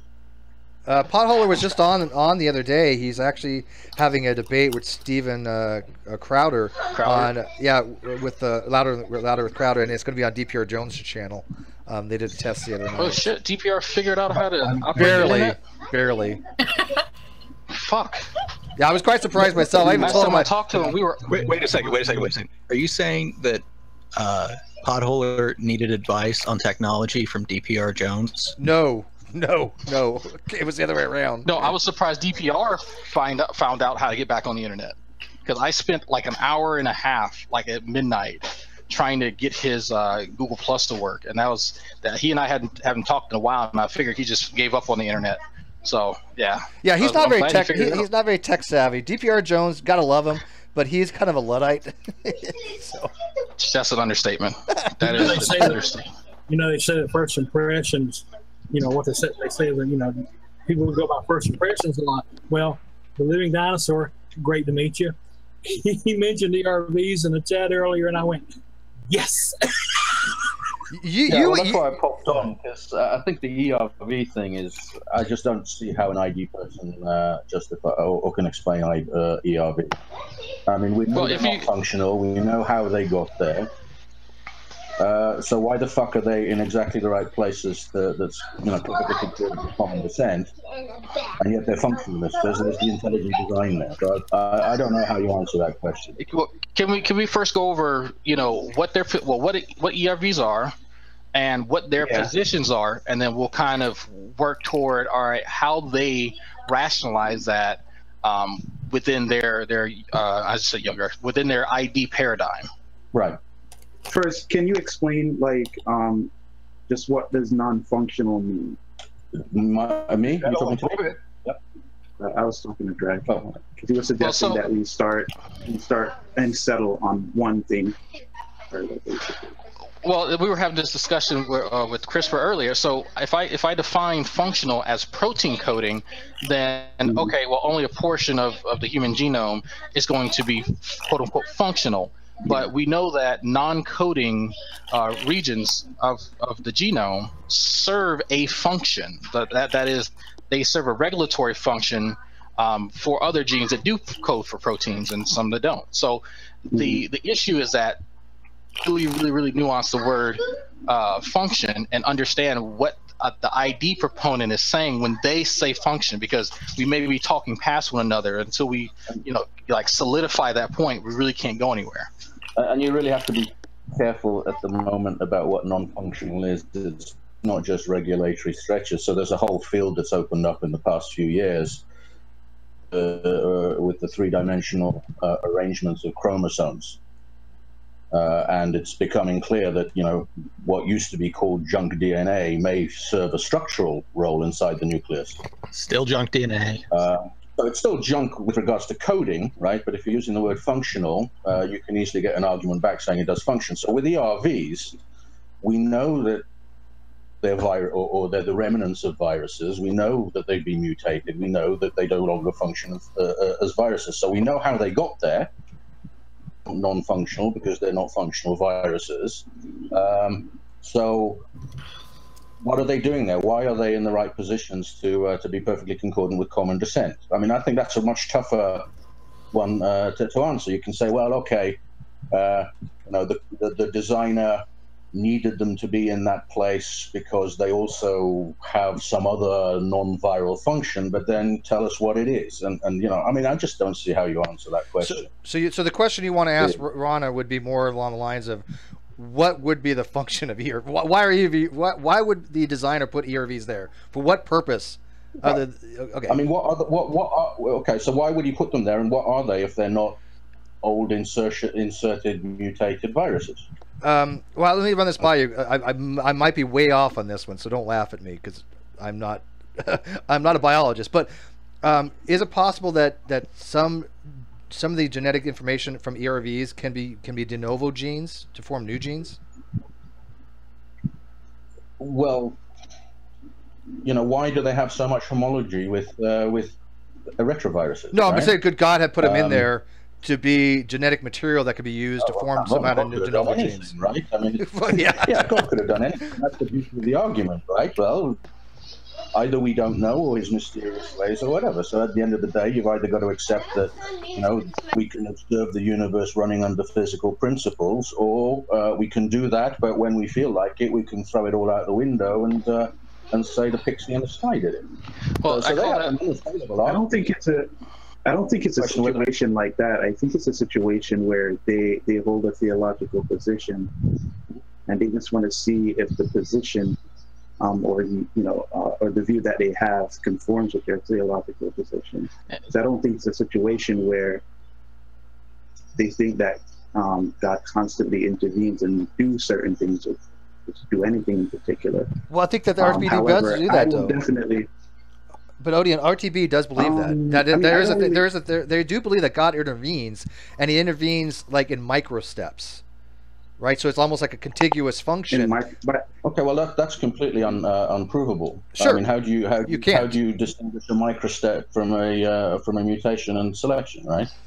So I mean, if you want to believe that, that's fine. I've got nothing against that position. I mean, I've got the because there are a lot of them, in my experience, that you know, believe in the watchmaker guy who's actually there, you know, stitching atoms together to make a human being or something, right? That's their idea of intelligent design. So you know, if you feel that things aren't explainable, or if your worldview is that, you know, you feel more comfortable thinking that there's something out there, sure. Or if you want to say he created or she created via evolution, I'm fine with that. I got no issue with folks wanting to believe in something greater than themselves. But to me, the ID guys I disagree with are the Discovery Institute types. Oh God, they're the worst. Right, they're about the guy. The God is the guy in his workshop knocking up organisms every evening and just sticking them onto his Earth playset, right? Mm-hmm. Yeah. See, this is. I'm assuming this guy you're going to talk to isn't in that group, right? No. You don't know who? I mean, you never heard of Fuzz Rana because he's a biochemist. Yeah, I haven't come across. Okay. Do you know who Hugh Ross is? Bear in mind. I'm sorry. Dr. Hugh Ross. I've heard the name, but remember, I've been out of this pretty much completely for 2 years, so I wasn't aware of him at the time when I was there or doing this. So, well, Hugh's been around a while. Hugh Ross is Hugh Ross is an astrophysicist. He's been on the scene for quite some few decades. He kicked Hovind's ass like 20 years ago on who was I can't remember the name of the show, but it was brutal.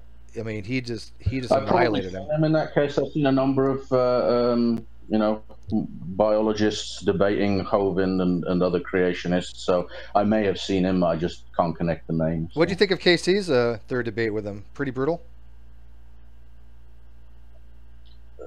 Is that to me? Yeah. Cool. What did you think of KC's King Crocodile's debate with Hovind the other day? I think he's getting better as he goes along. In the first one, I thought he did a good job, but I don't think he explained things simply enough for Hovind to understand. That's a given. So I think he's gotten better at that. I thought the third. I haven't seen the second one, so I can't comment on that. The third one was, I thought, far superior. Not because he did anything wrong, but I think he's learning how to handle this dipshit. As he goes along. I like the first one the best, to be honest with you. But I agree with you that he didn't let him gish gallop as much as he had before. But the problem was Hovind still was able to go down rabbit holes that had nothing to do with the topic. And that's what bugs me. He's always going to be able to do that. But I think my frustration with the first one was that I think the rabbit holes he was going down were because he misunderstood what Casey said. And I think he's learned to dumb things down a bit more to the point where he has to just blatantly run in a completely opposite direction instead of, more of a side street on the topic. I mean, that's just the feeling I got from it. So. Yeah, sure. Well, Hovind, he makes a living off from being deliberately deceptive and being deliberately stupid. He makes a living off of it. I mean, he can't learn this stuff. Go ahead. But I was interested in the response he gave to the question I asked you to ask him. I was, I guess, not surprised, but it did make me think less of him as a human being. Yeah, I'm glad I asked that. It had nothing to do with the topic, really, but I really thought it was a good question, and I'm glad that he answered it. It struck me. I mean, because that's the thing I remember from the first debate, is when he said that, I thought, man, you're supposed to respect religion, right? That's kind of what we're all brought up with, because it's this taboo thing. You shouldn't religions or question them, so, even now, I mean, I have no respect for creationists, but I think, I don't know if it comes through in my videos, I hold out the hand to what I call the rational theist. A lot of, thank God, I grew up Catholic, but when I was still in convent school, they were telling me, when I asked them where the fossils were, or why the fossil dinosaurs were there, it was, oh, God put them there to trick us. I remember those days. I had the same thing back in the 80s. Yeah. Right. Yeah. So, at least the Catholic Church has come to the realization that you look like a delusional loon when you say that, right? So now they're no longer denying science. In fact, I have quite a lot of respect for the Catholic Church if it wasn't for the damn contraception thing, and obviously the cover-up with the boys, but hopefully, they're cutting down on that. But, as an institution, I think they're a pretty humanitarian institution. I wish they could get past the condom thing, because that's doing so much harm in the third world. Agreed. Let alone the first world. Yeah, absolutely. There's a nice, reasonable way these guys could have their sky daddy and live in reality. But when they go out and just, especially P.P. Simmons, I mean, when he says silly scientists, I feel like punch the living daylights out of him. I don't know why I got onto this rant. It was something about Hovind. Yeah, because he seems such a personable guy, right? Juby tried to shame me when I had a go at him. Oh, screw Juby. And he was such a personable guy. Yeah.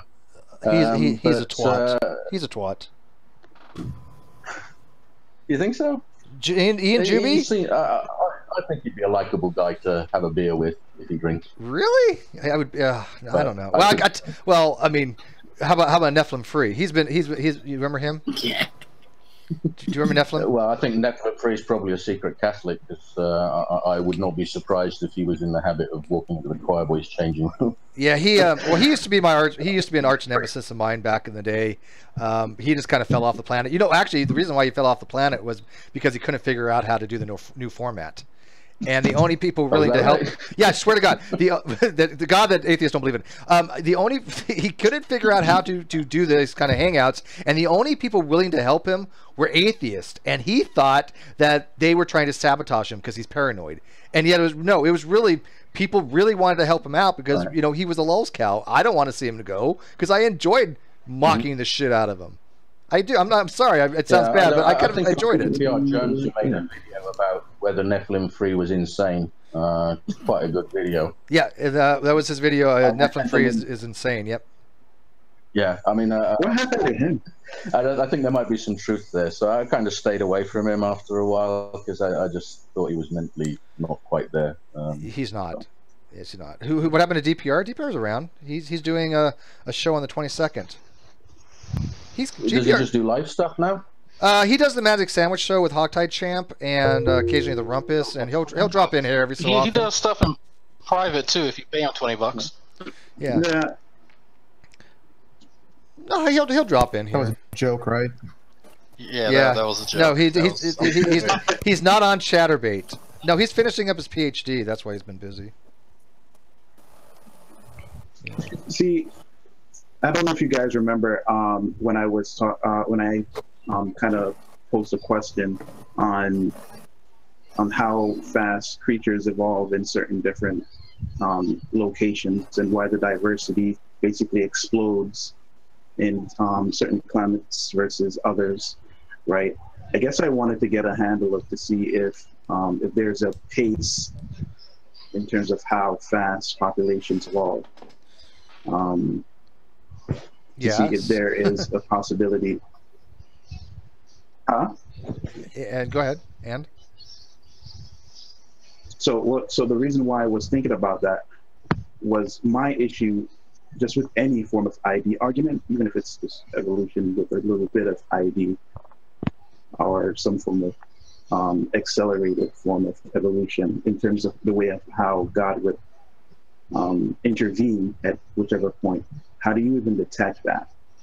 I don't care how good your argument it is, or whatever science might bring up now that might prove something, right?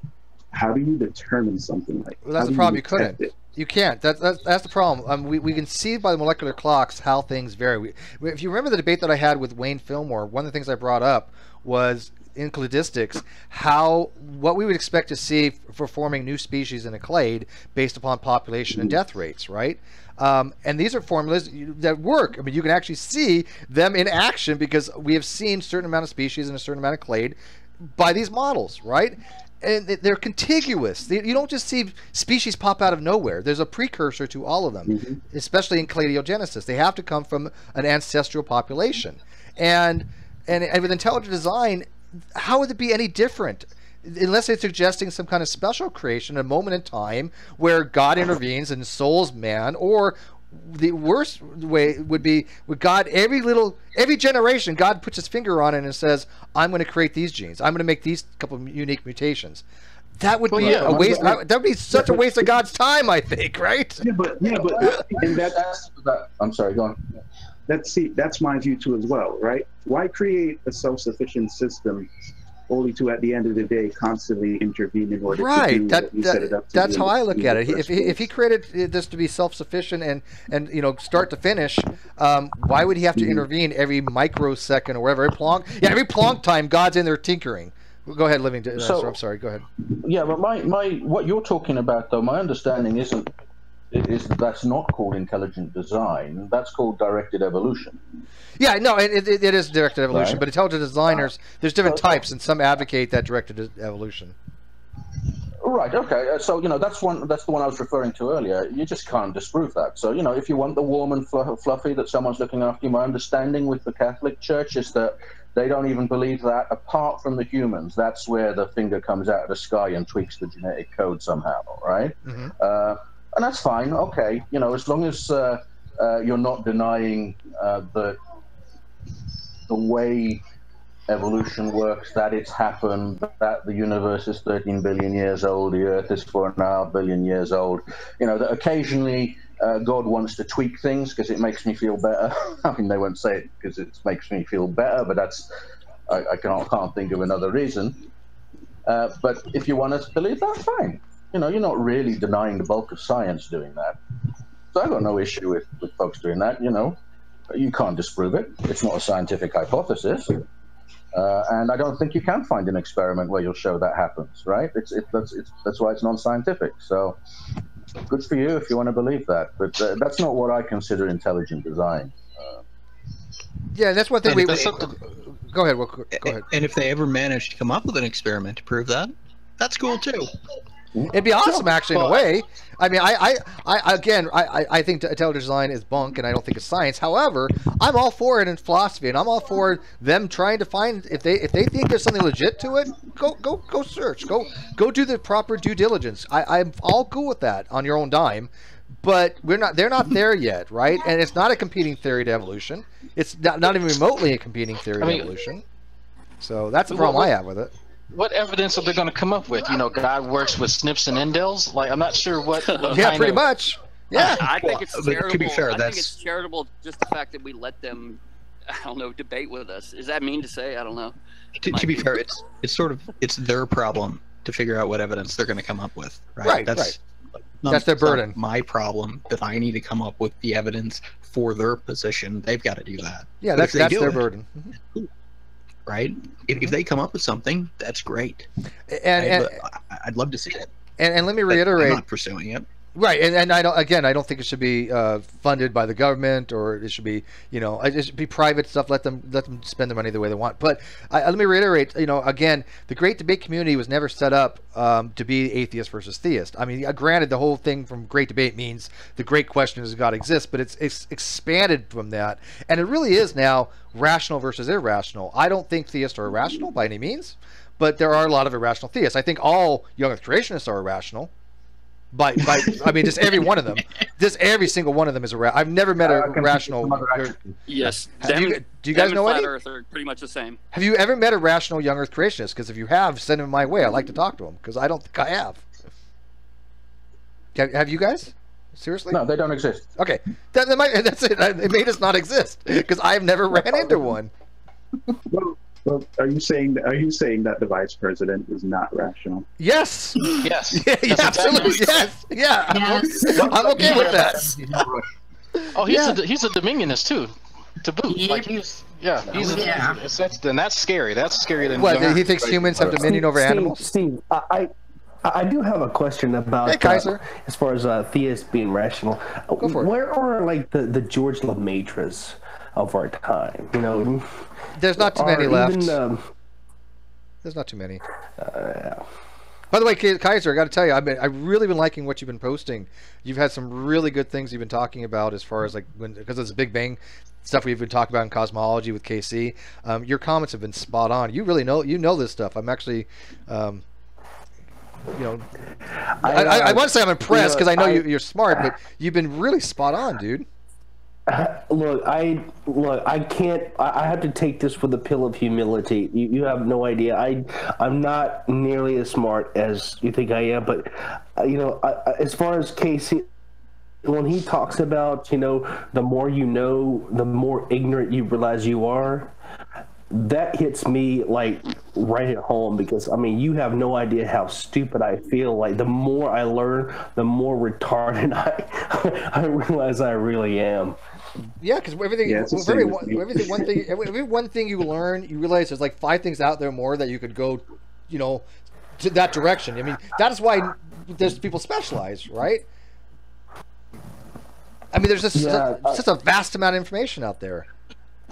It's just too much. My math skills really they stop at basic calculus. Just beginner trigonometry. Yeah, I'm a guru. I love but I never really went into calculus. And well, guess what? It's your lucky day. I'm trying to find the time to go into that, but that's where my level of intellect ends. Guess what General Han Solo is going to be doing? The calculus.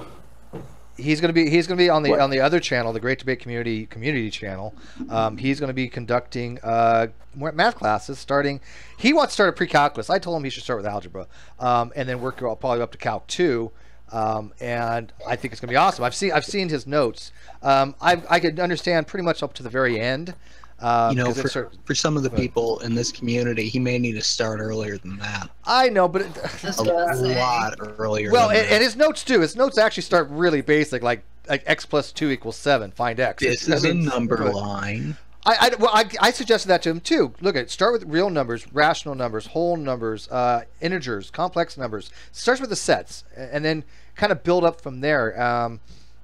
But I don't know where he's going to start. But I think he should start with real number theory or set theory, and then kind of go into leading into algebra, then pre-calculus, and calculus. Because what he was saying was pre-calculus was not pre-calculus. That's what I kept telling him. I'm like, Robert, that is not pre-calculus. That is Calc 1. That and he teaches this stuff, and but he knows it so well that he's like, well, it's really kind of a pre-calc level. No, it's not.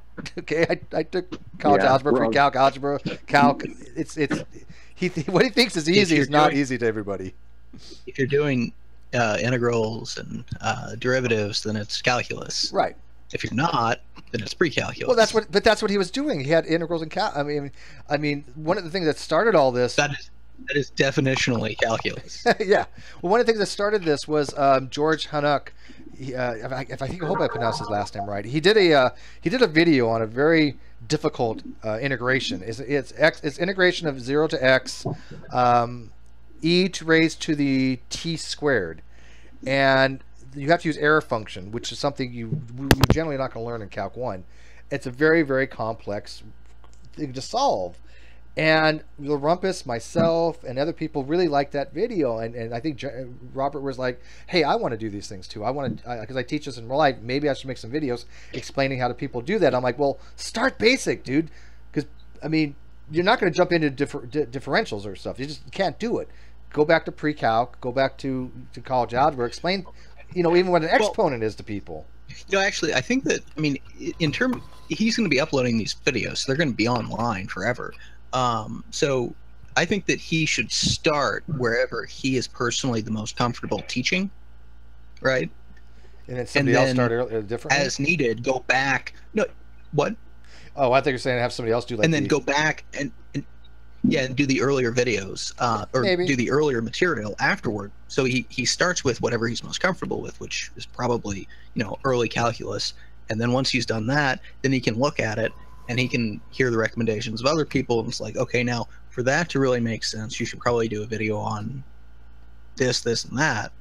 And then he can start adding those in and filling it back in. That's not a bad idea. But he should definitely start where he's the most comfortable, because that's going to be his best video. Well, I want to do another video that my math thing. Did you see my math video on 0.9 on repeating? It sucked. It was so bad. Even though I was right, but I could have done a lot better job. And I really want to make another video explain to people why 1 equals 0.9 on repeating, because I know it really well, but my videos suck because it was back in the day when I had a shitty computer, and it was like, what, 3 years ago? I don't know.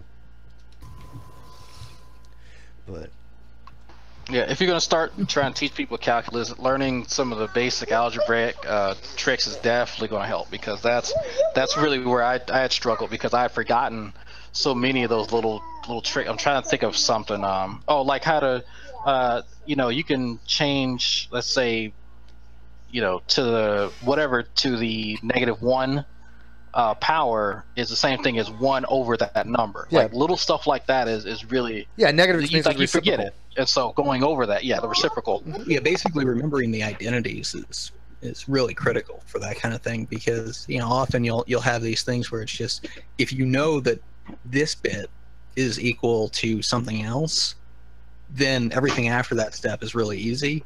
But if you don't know that and you're just looking at the problem, it's just like, I can't move on from here. Also, the identities in calculus. I mean, like the the integral of the reciprocal of like 1 over x equals ln x. Is that right? If I remember the. We have calc people in there. I'm pretty sure. I think it's. I thought it was derivative. No, if you took the derivative of. God damn it. If you took the derivative. Is it the derivative of 1 over x equals ln x, or is it the integral? I see it's been so long. It's the integral. It's the integral, isn't it? The integral of 1 over x. Yeah, okay. I'm pretty sure it's the integral. Okay. Yeah. Because when you integrate 1 over x, you end up with ln x. But yeah, you don't remember these things. I mean, if you don't use it, right? So, hey, by the way, guys, do you guys want to like go for broke here, and do you think we should ask the living dinosaur here about DNA and water? Do you think that'd be dangerous?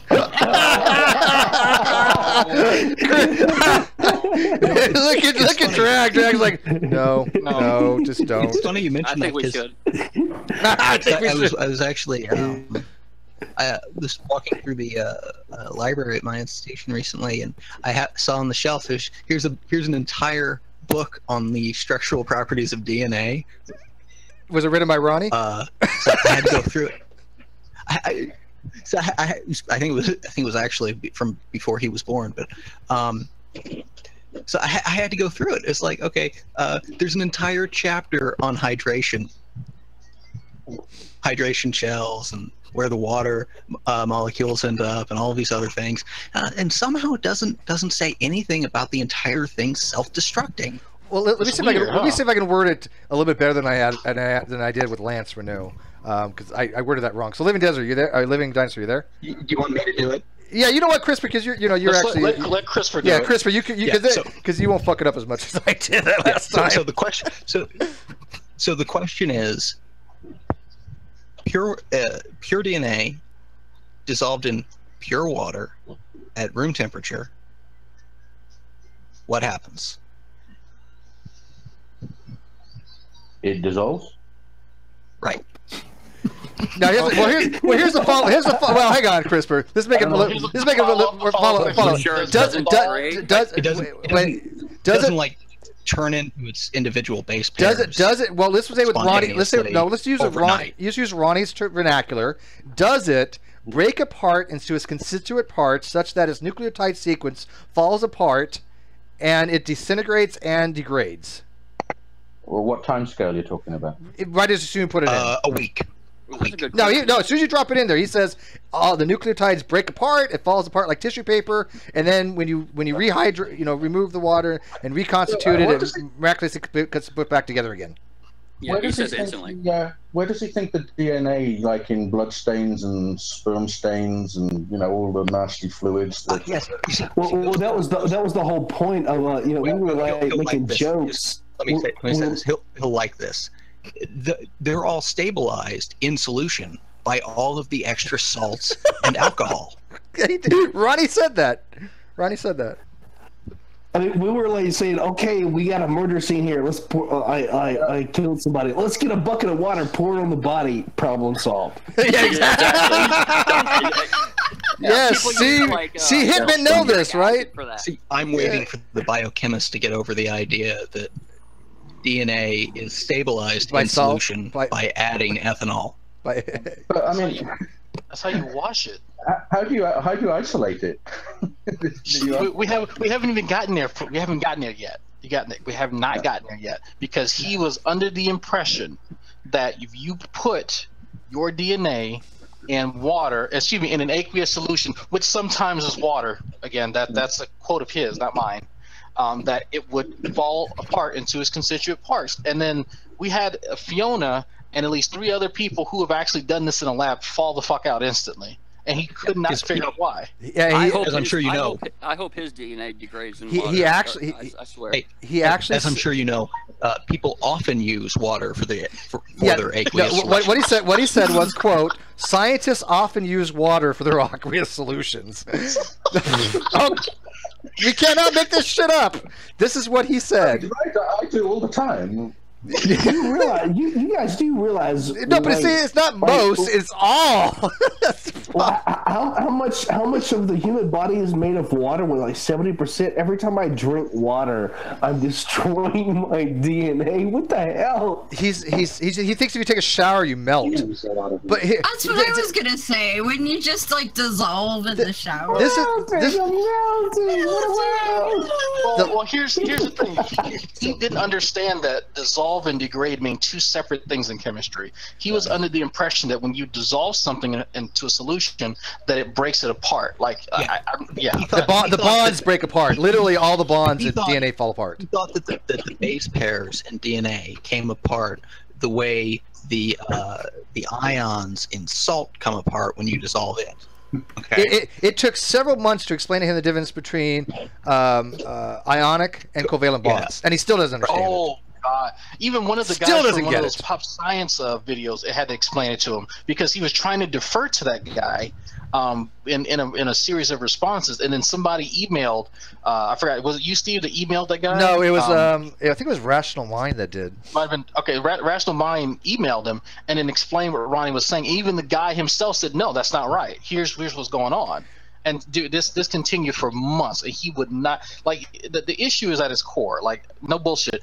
It is that he is too prideful, and he does not know enough about the topic, and so he can't lose face on the internet, and so he has to continue changing his narrative. Because if you ask him now, he'll completely change what his original claim was, and that you'll watch people in his circles defend him while not understanding the topic itself.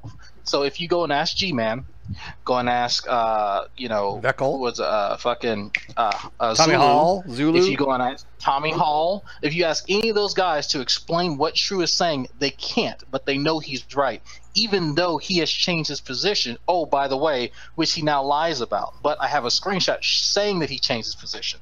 So it gets so ridiculous between you don't know whether he's just incompetent or a liar. Let's just spend 30 seconds giving Living Dinosaur a backstory of this guy.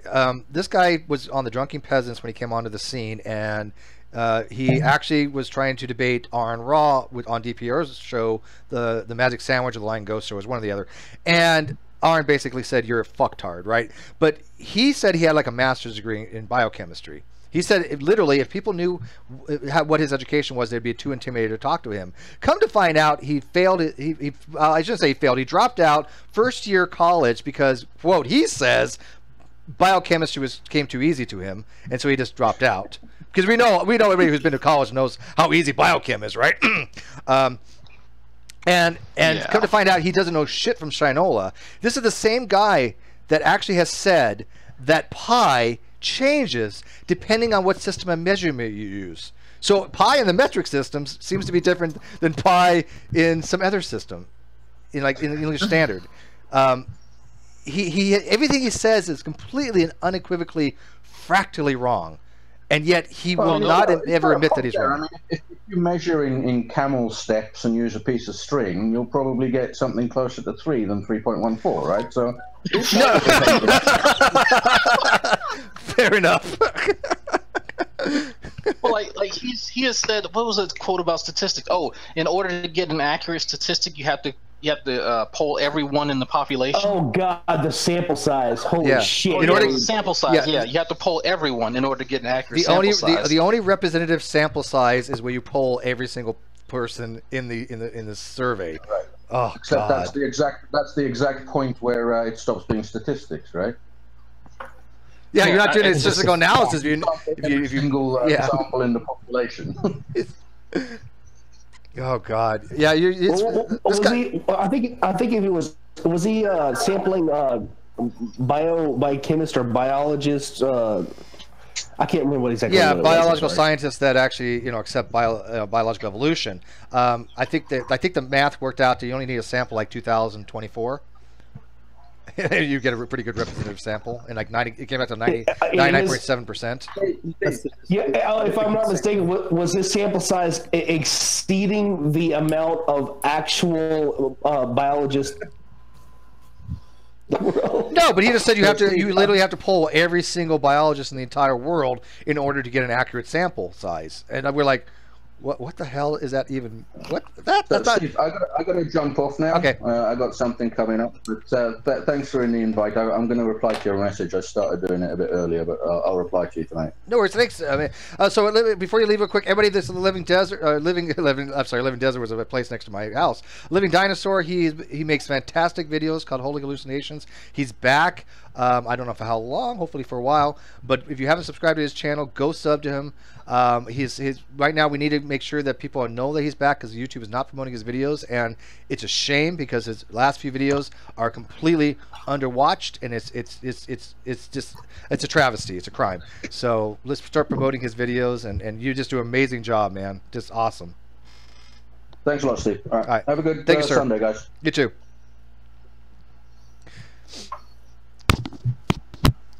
You think T is going to watch this, CRISPR? He doesn't watch this stuff anymore. Oh, somehow I imagine he will end up seeing this. Yeah. Somebody will pass it to him, just like people pass along my videos to the rest of the Clown Car Posse. So he'll catch wind of it and he'll get butthurt, and then he'll make a video changing history, and then we'll just defer to the archive. So he'll say, "Well, I never said those things. They're making all this stuff up about DNA and water." And they misrepresented. I love the thing when he says they misrepresented my question. Oh God. Right, but he never actually goes back to his original comments to prove it. Except for that one thing that I'm actually at this point I'm fairly certain he photoshopped. Which was what? I'm not saying he did Photoshop it. I'm just saying that it wouldn't surprise me, and since he won't actually give a link to the video where he posted the comment, I don't know. What are you talking about? He had a comment that he had a screen that comment. Yeah. From a YouTube video that was supposed to be from 6 months or something before all of this started, right? But he could never provide a link to the video where he posted the comment. Right, I remembers it. Yeah. Who Photoshop a screen print? No, I wouldn't put anything past Ronnie. I think he's duplicitous, and he would do such a thing. At the very least, I'm pretty sure that he was having that conversation with somebody who was not involved in any of the later conversations.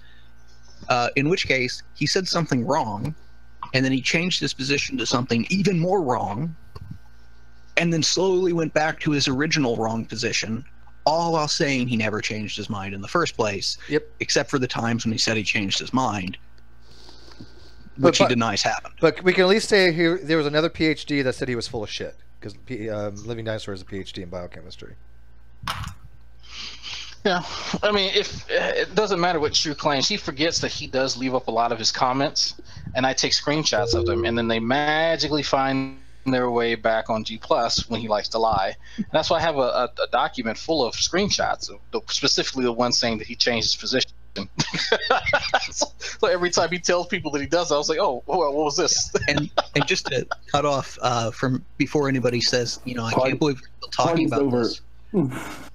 Before anybody says, I can't believe we're still talking about this. This is the thing that got me into this community in the first place. I remember when Christopher first got here. It was during a Talking Shit Tuesday. He came in all quiet and he put a paper in the group chat, and we're like, "What's this?" I asked Fiona. I asked the group if anybody was still interested in getting a reference for that. And that paper was Fiona awesome. Got all excited. That paper, I think everybody has read by now. That paper really hit it on the head. Party's over. Red's here. Yeah, fuck Reds.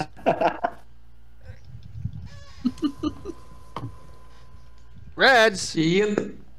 How are you? What's going on? If I sound like shit, that's because I'm at work. I just have one question, though. Yes. I'm going to the Cape to film another rocket launch. Who actually deserves a dedication? Ooh, let's think about this. Let me think.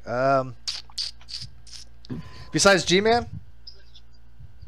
He tried. G-Man. Dude, he tried defending Flat Earth. Or he tried going against Flat Earth. Let me think here. How about dedicating it to Tex if he ever watches? Oh God! Let's dedicate to somebody who's really taking a beating this year. Edgar. Okay. How about Mr. Intelligent? Yeah, Edgar. How about King Crocodile? Well, I was thinking more King of Tommy Hall's ass. Oh, Tommy Hall's. King Crocodile is a good choice. Let's see. Let me think. That was bad, Drag. Let me think here. Who would be really? Okay? So who's kind of been talking about science? That's been. Let me think here. God, that's putting us on the spot. Poncho Pete, no. Somebody says in the live feed, Poncho Pete. If you say Poncho Pete, I am going to find you and rape you with a cactus. He is such an ass. Oh God. Listen. No. That's real. If you say Poncho Pete, I will find you and rape you with a cactus.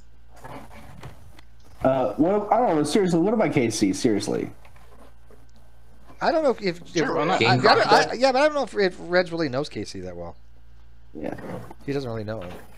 How about, I mean, I've spoken to him like maybe once, but I mean, I like what he does, but we're not buds or anything. Have you given JD one? I have not given JD one. He got married. It'd be a good wedding gift, maybe. Make a good wedding gift. Yeah. Well, post fact. He did. Yeah, I do owe JD back for quite a bit actually, so that is a good one. Any other suggestions though?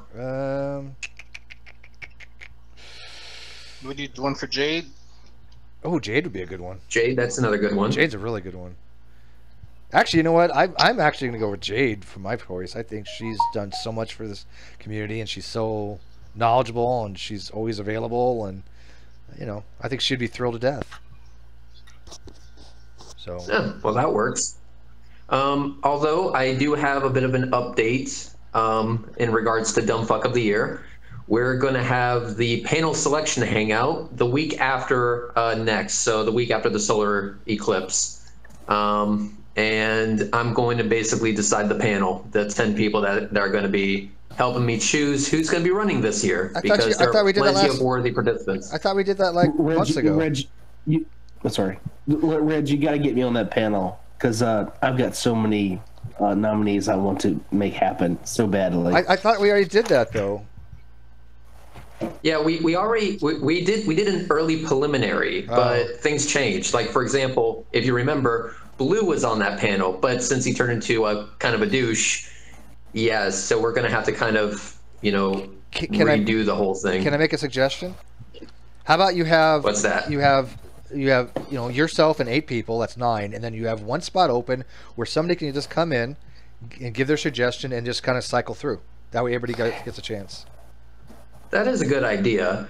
But the final decision would have to be to the 8. Yes. Yeah.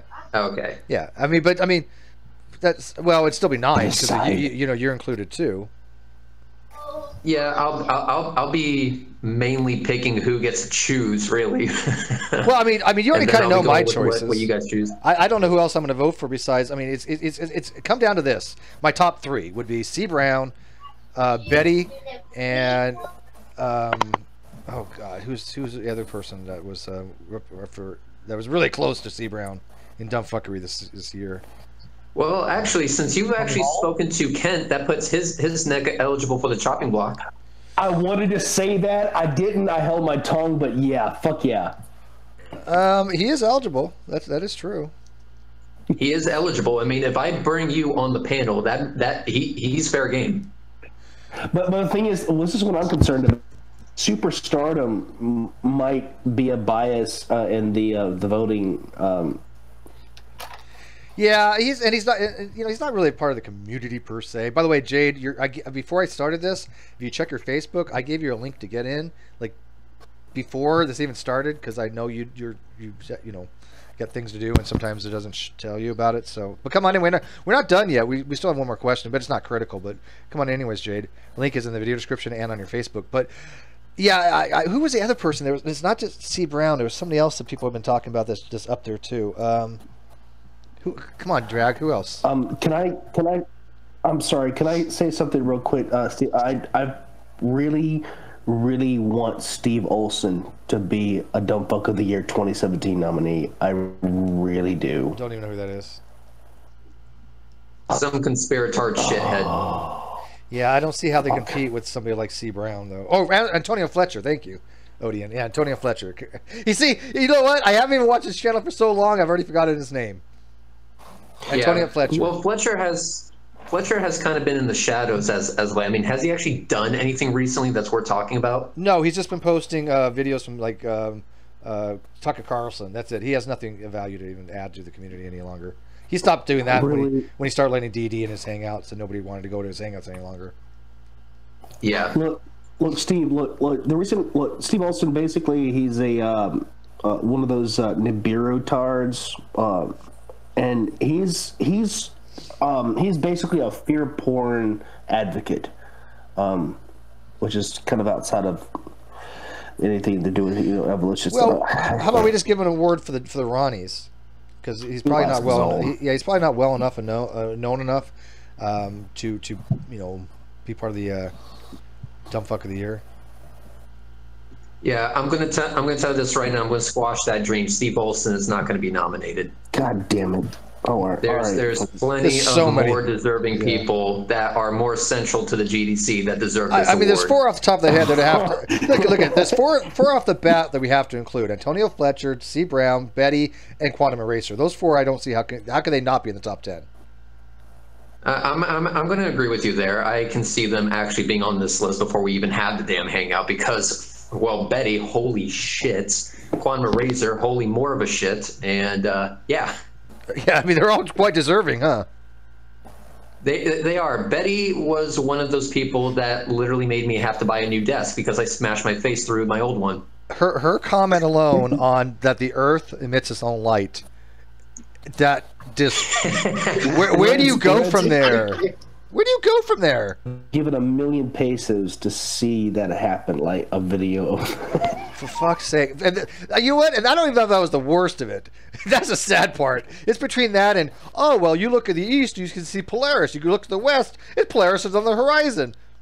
You look to the south, Polaris is on the horizon. You look to the north, in the same location. It's like, how does that work? You have an Einstein cross or something? Are you inside a black hole?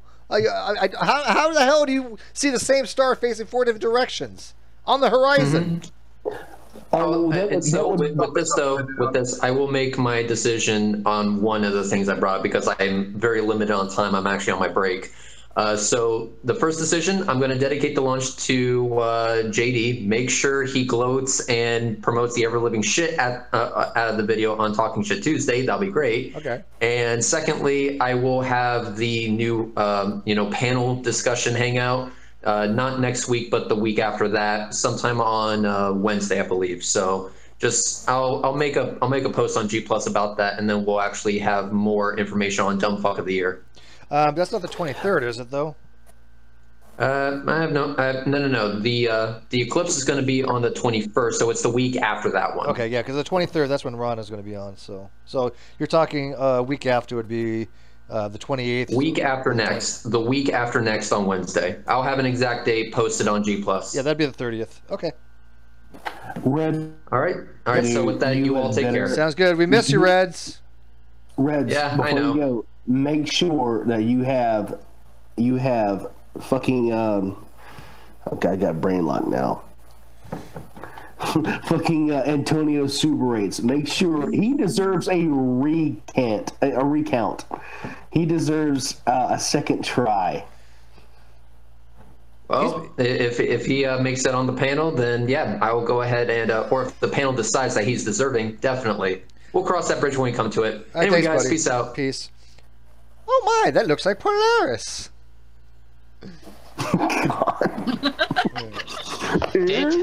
Nighttime. Sexy. You know, people are going to watch this video, and they're going to go, what the hell are they talking about? We have so many inside jokes that people don't even fucking know, But that was a great video. Sorry, I'm watching. Dude, I have this entire uncut video on saved on my desktop. And I just go look. I mean, the entertainment value. I'd be a liar if I said it didn't have any entertainment value. Well, I downloaded it too. It's funny as fuck. I downloaded it. I've also used it in a video that I had too. The one I made against Orphan Red. I used part of that in there. By the way, Orphan Red is a Poe. I'm convinced she's a Poe. I don't think she believes her own bullshit. I think she does it just for the fucks. Because, I mean, I talked to her on Twitter, and she's just one big Poe. You guys know who she is? Yeah, Tyler says, nobody watches these videos unless they're live. That's true. My videos that I make that are not live get nowhere near the views as my live feeds. They'll maybe get 1,000, 2,000 views, but my live feeds get like 5,000 to 7,000. So I don't understand. My videos are not that bad, people. They're not like Armored Skeptic or Logic quality, but they're not like horrible, are they? Heretics never watched them. How does she see? That's my point. Oh, fuck you! You just said you don't watch them. I just said they don't get any views, and she's like, I don't know, I don't watch them. No, I was like, I don't know why. I was thinking, God, I wish I got that many views on my videos. Yeah, I can't. That's true. I'm happy if I break 100 views. Yeah, you know what? I can't complain because I mean, my subs are going up dramatically. I mean, I just celebrated my 2,000th, and now I'm already 2,000. Almost, I'm pushing 2,500. And I'm scheduled to be 3,000 by the end of next month or even higher. So I can't complain. But look at like Paul Gia. He just busted 6K. Nice. And College Stranium busted 10K. You know what's really sad? What's that? Oh, I'm sorry. Look, you know what's really sad? The video that I made that has the highest views was my Scott Cohn bait click video, the Nibiru bait click video. That's the video that has the highest views. That's really sad. You have to use bait click or clickbait, yeah. No, my highest video is the Bill Ludlow debate. My next highest is the after show for the first debate from KC, and then my other one of my highest is like G-Man's video where I basically point out he's a moron.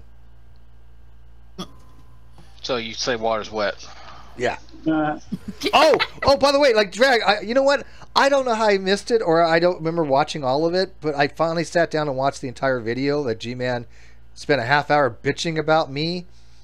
I was rolling. I was like, this is funny. Oh, the Steve McCrae says some illogical things video? Yeah, Steve McCrae is illogical, whatever. He spells my name wrong again. How can you explain to him how to spell my name? It's been 3 years now. He still can't spell my name right. I've known him for about 5 years. He still mispronounces my name and spells it wrong. So no, I wish I could tell him somehow. My name is not that hard, and it's like. I have to wonder if he just does it on purpose. He might, because he knows it annoys people. It doesn't annoy me. I think it's kind of funny, but no, I don't know. He just. I think he does it because he really is that lazy, just intellectually just deadheaded. Well, yeah. What if I call him J-Man or something? I'm going to call him J-Man from now on. He does. I can't spell G. Upset, but like when you tell him things, like when new information comes into his brain that challenges what he already thinks, he's going to immediately reject it. That's just kind of how he is, even if it's something silly, right? So you have to kind of allow him to passively gain new information, so that it's this non-intrusive way for him to learn. It's strange, I know, but you have to just go, there's a difference between what you have on your channel and everyone else. I wonder what happened there. And let him play Blue's Clues. Dreadnought, like that's the kind of stuff where I don't know about you, but I personally would feel like I'd have to get paid. It's like I'm like babysitting. But it is babysitting. Here's the thing. I think it's worse than that. You have to inception him to make him think that he came up with it in order for him to actually believe it.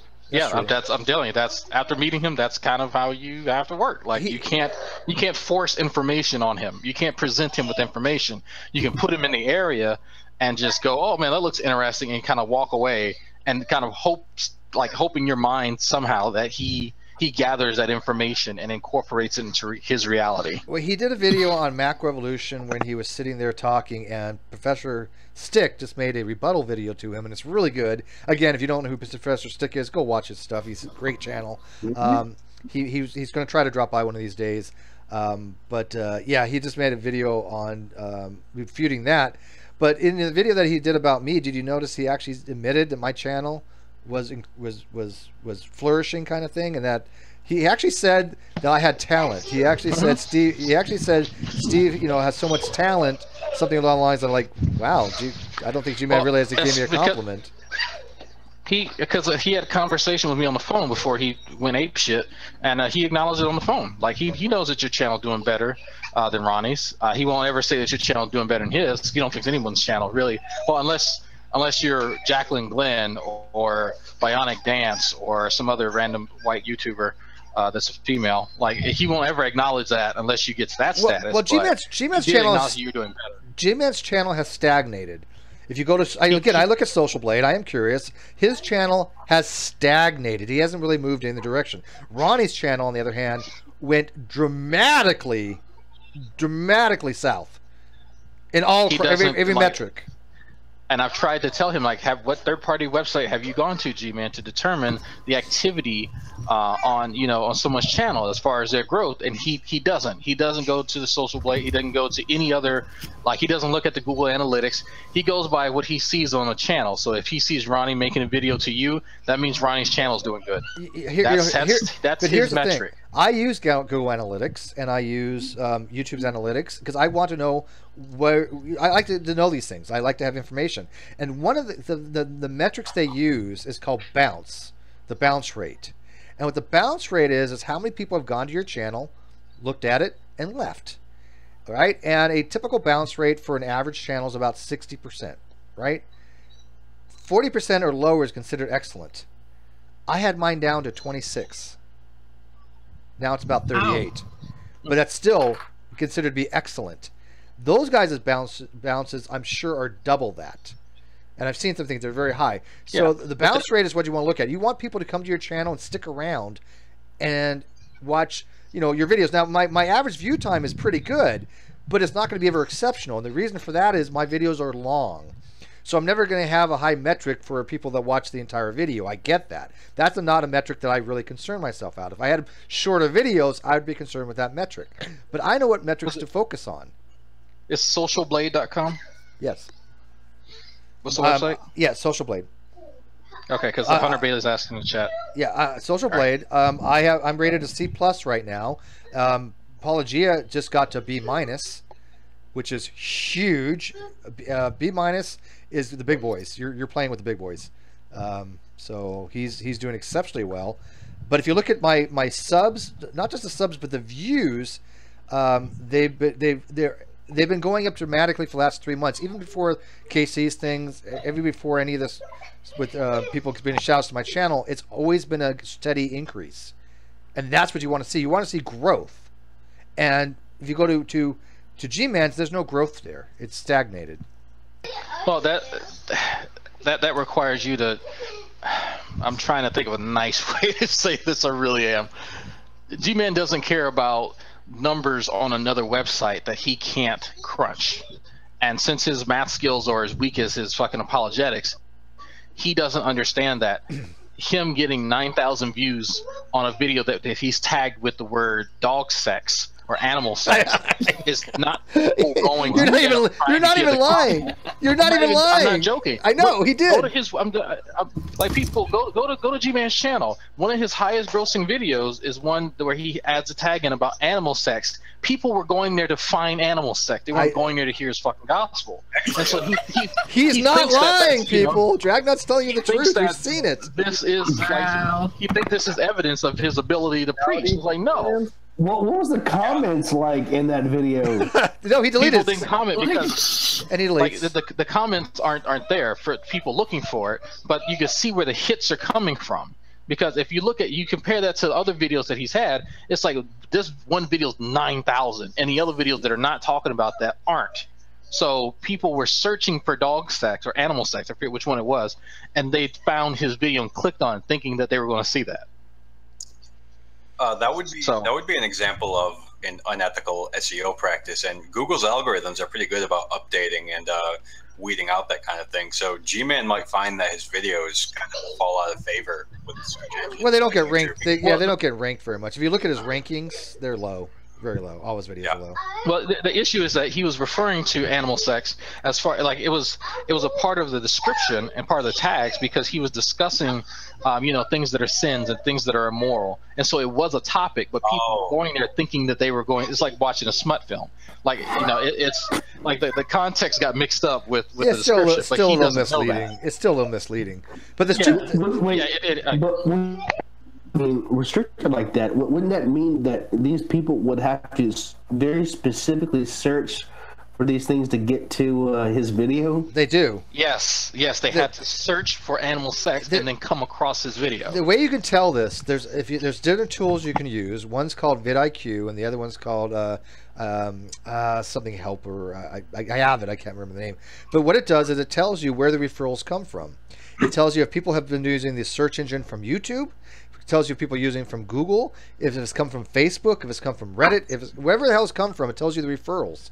And you want things to have, like, you want 10 referrals at least. You want it to be maxed out. You want different sources sending you referrals, and if you can see what tags are ranked too. I mean, there's a lot of analytics you can look at. So if you are looking and you're seeing that it's only coming from YouTube and it's from searching from dog sex, you could put two and two together and say, yeah, people are probably searching for dog sex on YouTube. So, but my tags are legit. Go look at mine. Yeah, I actually came back because you guys were talking about marketing, and that's. You came back because we were talking about dog sex. Oh. Okay. I'm about to say, getting on his dog sex. Marketing dog sex, maybe. How to market dog sex. Hell yeah. Okay, Steve, I think what you can do sometimes maybe to grow your channel a little bit is to just try to do like hangouts or do collaboration videos with like certain more popular channels, because what I notice anyways is that in my suggestions section, like even if, like, for example, the Great Debate community channel, right, it immediately popped up. Like as soon as I came across your video. I'm not worthy enough yet, and like Paulogia, he won't have me. Well, here's the thing: no, Paulogia won't have me because he can't decide whether, if he ever did have me on, would I be old Steve or new Steve? How would he animate me? So he doesn't want to make that decision, so he's never going to have me on. So no,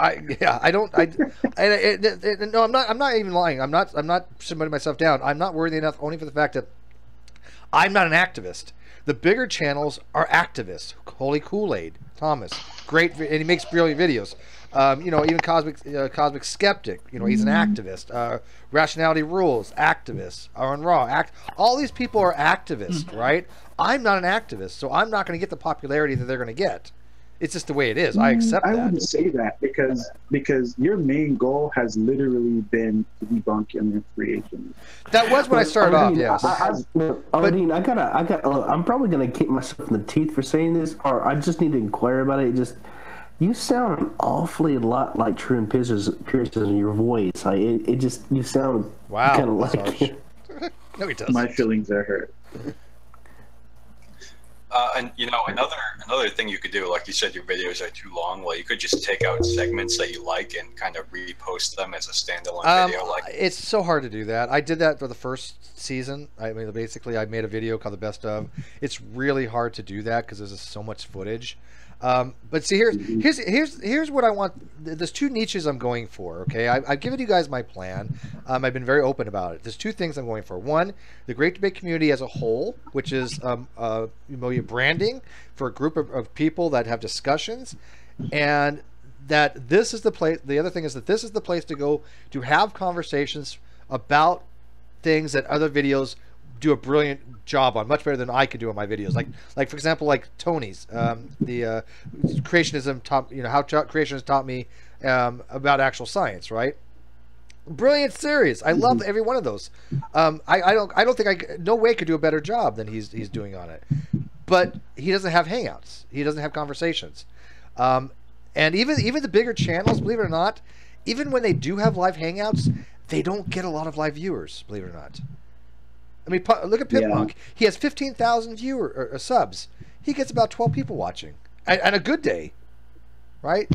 So this is the place to go where people want to watch people discuss these topics and get their ass handed to them. That's what I want this channel to be. Does that make sense? And the Great Debate community page. Is that fair? Does that mean that's reasonable?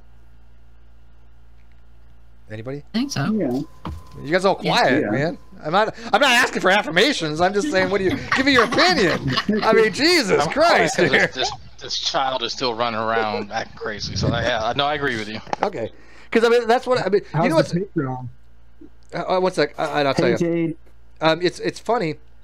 How's the Patreon doing? I'll tell you in a second. I actually had I had somebody just today leave a message on a video. It was actually a Professor Stick's video, and they actually said something along the lines of, you know what, Steve McRae from the Great Debate community, even thinks G-Man, blah blah blah, and I don't recognize the guy's name.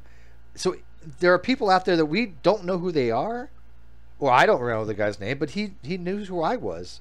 And that's I want people to find that to be the case for everybody. I want people to say, oh yeah, Dragnot, the black guy from the Great Debate community. That's how he's going to be known. That's not how people know me. People know me from either being on the Magic Sandwich Show or dealing with G-Man. Those are the only two places people know me from. That is the Great Debate community. Yeah. But I mean, I want people to be. I want people's names to be known. It's a big community. But as to answer your question, my Patreon has been good. It's about $300 a month right now, but it's a little less after things are factored out. Like, it's actually considerably less. They actually raised the rates. They've taken out 10% now, other than 5%, and there are about 5 people that the cards get declined.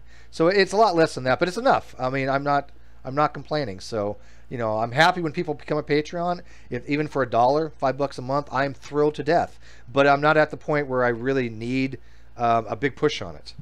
And not until my channel's worth it more. I want it to be content created worthy. This is not e-begging, because there is a product. It is a commercialization. It is something where people, like for example, The Living Dinosaur. One of the reasons he's dropped in because his channel's not getting promoted because of YouTube, right? Me too. Yeah, and so he knows that the Great Debate community is a group that's getting bigger, and he knows that this video will be promoted. He knows that I'll put his name on Facebook and Twitter, and ask other people to do the same. I'll put the link in the description to his video. That's how these channels will get promoted. So that's another thing that I want the Great Debate community to be, a place where people can go to promote their channels. And it's working. Look at Apologia. Apologia 3 months ago had 100 subs. Speaking of which, I've been talking to Reginald Finley, the infidel guy, one of the old heads. Did you see the discussion we had on veganism the other day? What was that about? I don't know. Well, wait. Yeah, I think so. Maybe. Yeah, Reginald Finley. He's a PhD student now, but he used to be one of the old heads that went up against Hovind many times.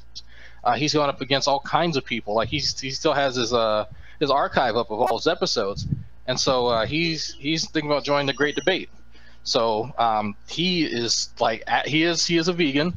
He is just anti-vax. Like he despises anti-vax people, and he also like talk about anthropogenic climate change, anything that has to do with public health and the education, or excuse me, I guess, well, science education, science communication. He's all for it because that's right up his alley. So that sounds awesome. Yeah, we definitely need. Let me get this right. Are you saying that veganism? You're saying that this is like turned into a religion? No, he is actually a vegan, but he is not one of the asshole vegans. And I wanted some of my ideas challenged, so I invited him on my channel, and we had a discussion about some of the philosophical, I guess, underpinnings of veganism, and it was actually a very interesting discussion. We definitely need to have that discussion on anti-vaxxing. Hang on one second. We definitely need to have that ism behind it. It's just I'm not comfortable with it. We are going to have that discussion we are going to have that discussion with Tiffany. Jade, she said that's fine. She's just a little bit busy, but I definitely have to get Tiffany and Jade in the same room together. That's going to happen. Do you guys know what I'm talking about? The Tiffany Tiff all day. Yeah, Tiff all day. I understand. You know, I feel for her. I really do.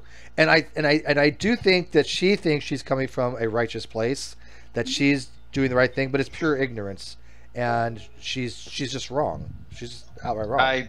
I mean, both of those are parents, but as a parent, as someone who's, I guess, half scientifically literate, I think that she's doing her child a disservice because of her personal advocacy for something that is unscientific. Right. Like it is, if you want to put yourself in the forefront and then wave your child as the martyr of the evil scientist, then it's up to you to gain a proper education and come to those conclusions, not based on pure emotion. Because that's all I saw on that blog. That's all I saw on that thread. It's all appeal to emotion.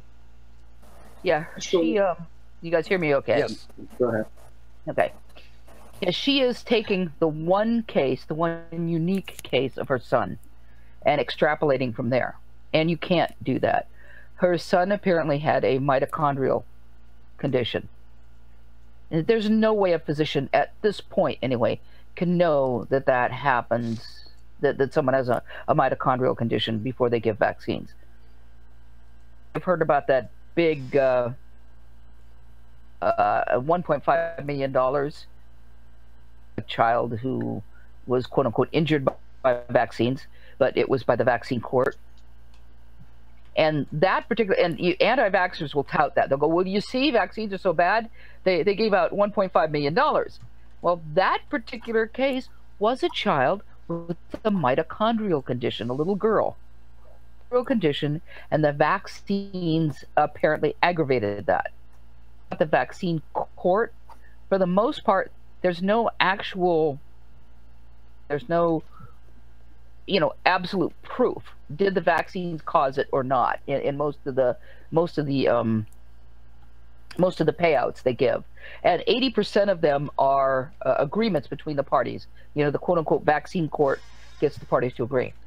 Would you say that it's cheaper for them to just settle and not admit culpability and then try to figure out later on whether it's responsible or not? Right, but you see, they don't have to pay, because the reason the vaccine court was set up, I mentioned this before, there's actually a more correct name for it, and I always forget it. I just call it the vaccine court.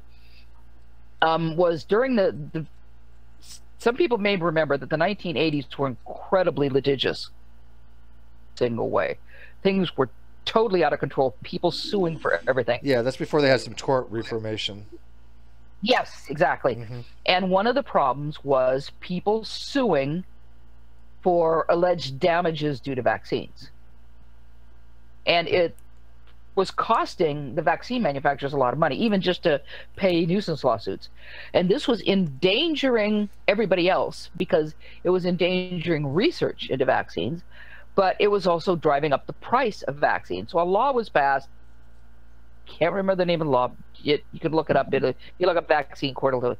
So basically what happens is all of the different manufacturers put into this trust fund, okay?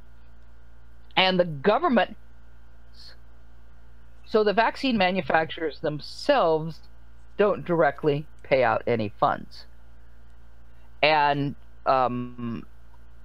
there's, by the way, for these cases to be settled, they aren't settled overnight. And again, you can look up the vaccine court and it'll tell you it's like from 2 to 5 years. I mean, it's not like 15, it's something like 2 to 5 years. And again, the standard is not, and that's another reason, by the way, this was actually an advantage to people who did have injuries, because they don't have to, if a vaccine manufacturer were to decide to go to court and fight them, they would be at a disadvantage, because to prove that your child was injured by vaccines would be very hard. So there's a different standard of proof here. If, you know, because, you know, we all know correlation is not causation, right? So if your child gets very ill around the time that they were given vaccines, well, that situation is examined to see if it was possible that the vaccine contributed to that illness. Well, let me ask you something, Jay, because I remember the court case, and I remember the little girl. What I couldn't find when I looked into this, and maybe you can direct me or you might know, did they ever find a mechanism by which they think the vaccine aggravated the mitochondrial condition that she had? You know, I don't know. I'll look into that. I don't know. Because that's something that I would like to know. Yeah, we do know that just to vaccines. That's true. It's going to happen. And sometimes, you know, I wasn't sure before, but Drag helped me with this, because I had heard that if some people were allergic to eggs, because some vaccines were developed in eggs, you should not take those vaccines. And I wasn't sure about that, but Drag pointed out that is true. Yeah, I remember if you have isn't that vaccines? Yes. Yeah. Isn't that pretty much how flu vaccines are? All flu that are made in eggs. Well, yeah, it depends on the manufacturer, but yeah. some of them do use eggs, and some of the egg remnants, I guess you could say. Is it the albumin? Is it they're allergic to albumin? I'm not too sure. I'd have to look that up, but it is some of the red. It's some protein from the egg that they're allergic to. Yeah, that they're allergic to. And so if you have an egg allergy, of course, you're not going to want to use that. So there's I think 4 different versions of or 4 different varieties of flu vaccine that you can get. 2 of them have the egg, are from the egg product, and then 2 of them are not, and then one's attenuated and one's not.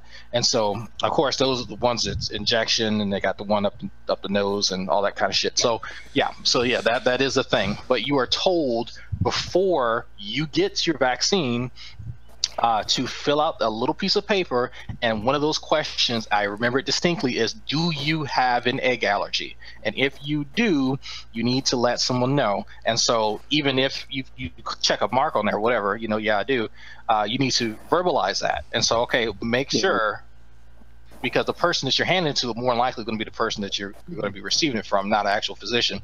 So we even after that, we make sure that they do get the right doses, they do get the correct version, and that they stay in the waiting room at least 5 to 10 minutes to see if there's any other allergic reaction, because some people don't know. Like, some people end up developing allergies later in life. But excluding the allergies, okay, excluding the allergies, you can be allergic to anything. So that you can't stop allergic reactions from anything. So putting those to the side, what do you estimate would be the percentage of people where the vaccination would aggravate an existing condition? And even if that's the case, which it is probably true, obviously, it is minuscule compared to the overwhelming benefits that we get from immunizing children. So what do you think Tiff's argument is, even if she has to realize that her son's condition with the mitochondrial issue is rare?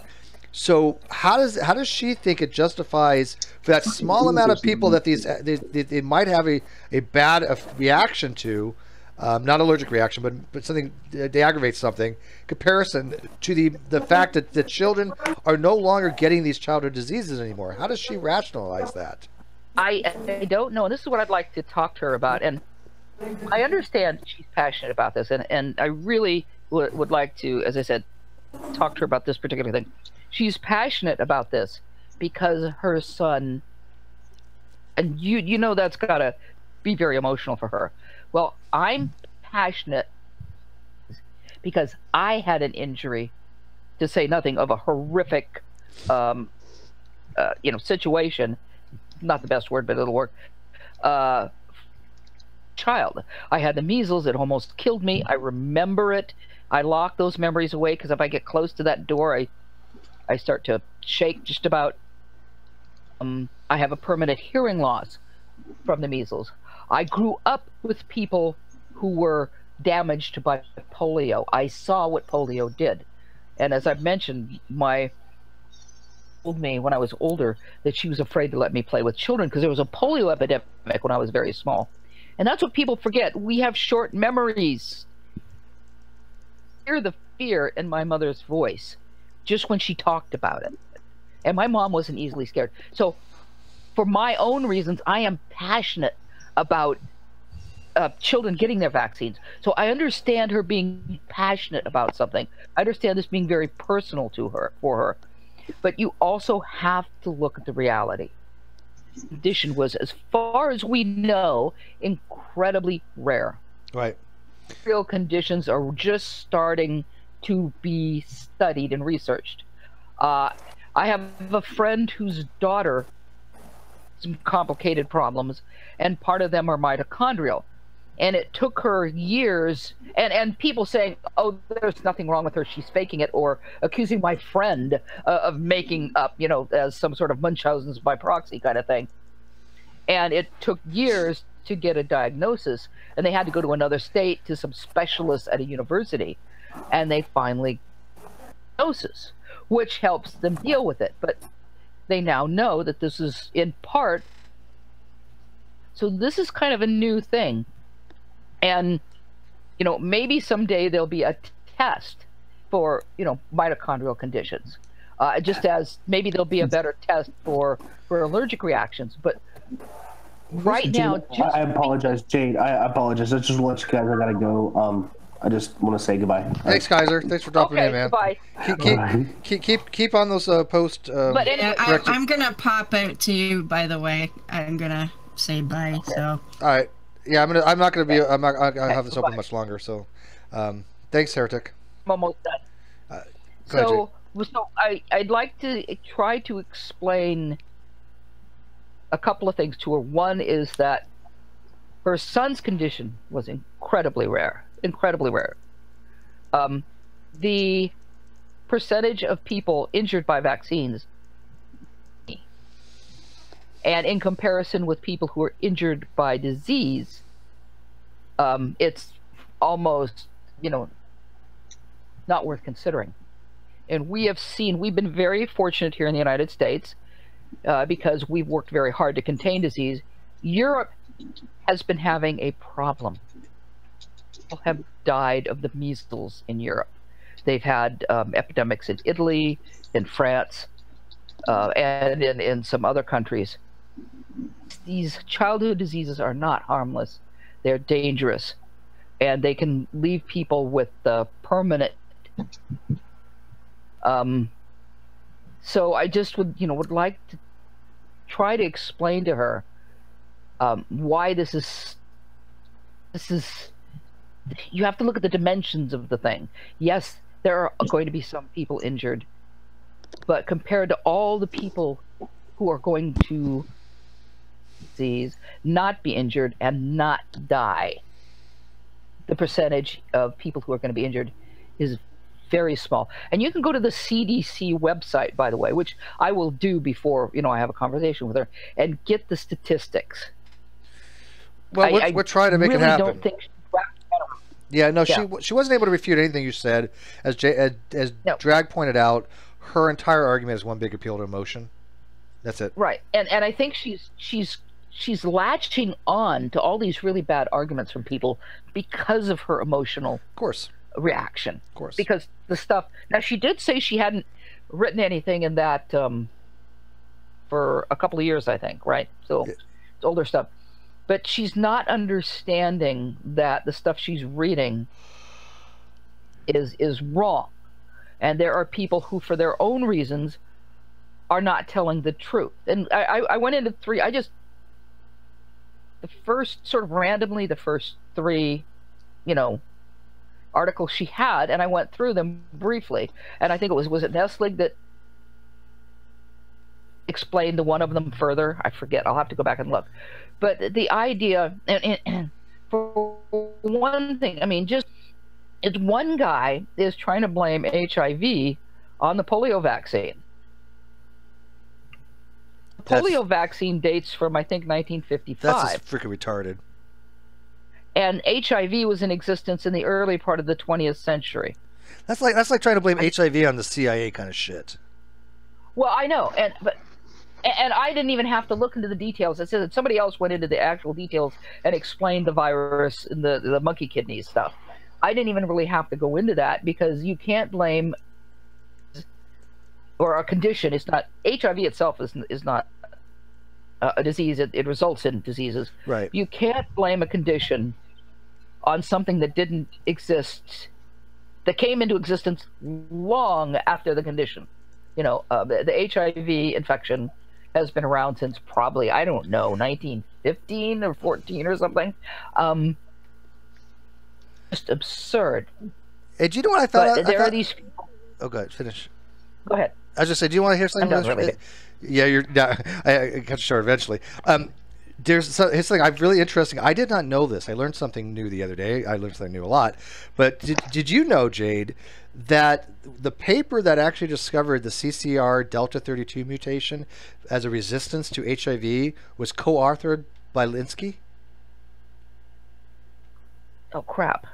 I did not know that. By whom? It just cut out right then. Co-authored by whom? By Linsky. Really? Yeah.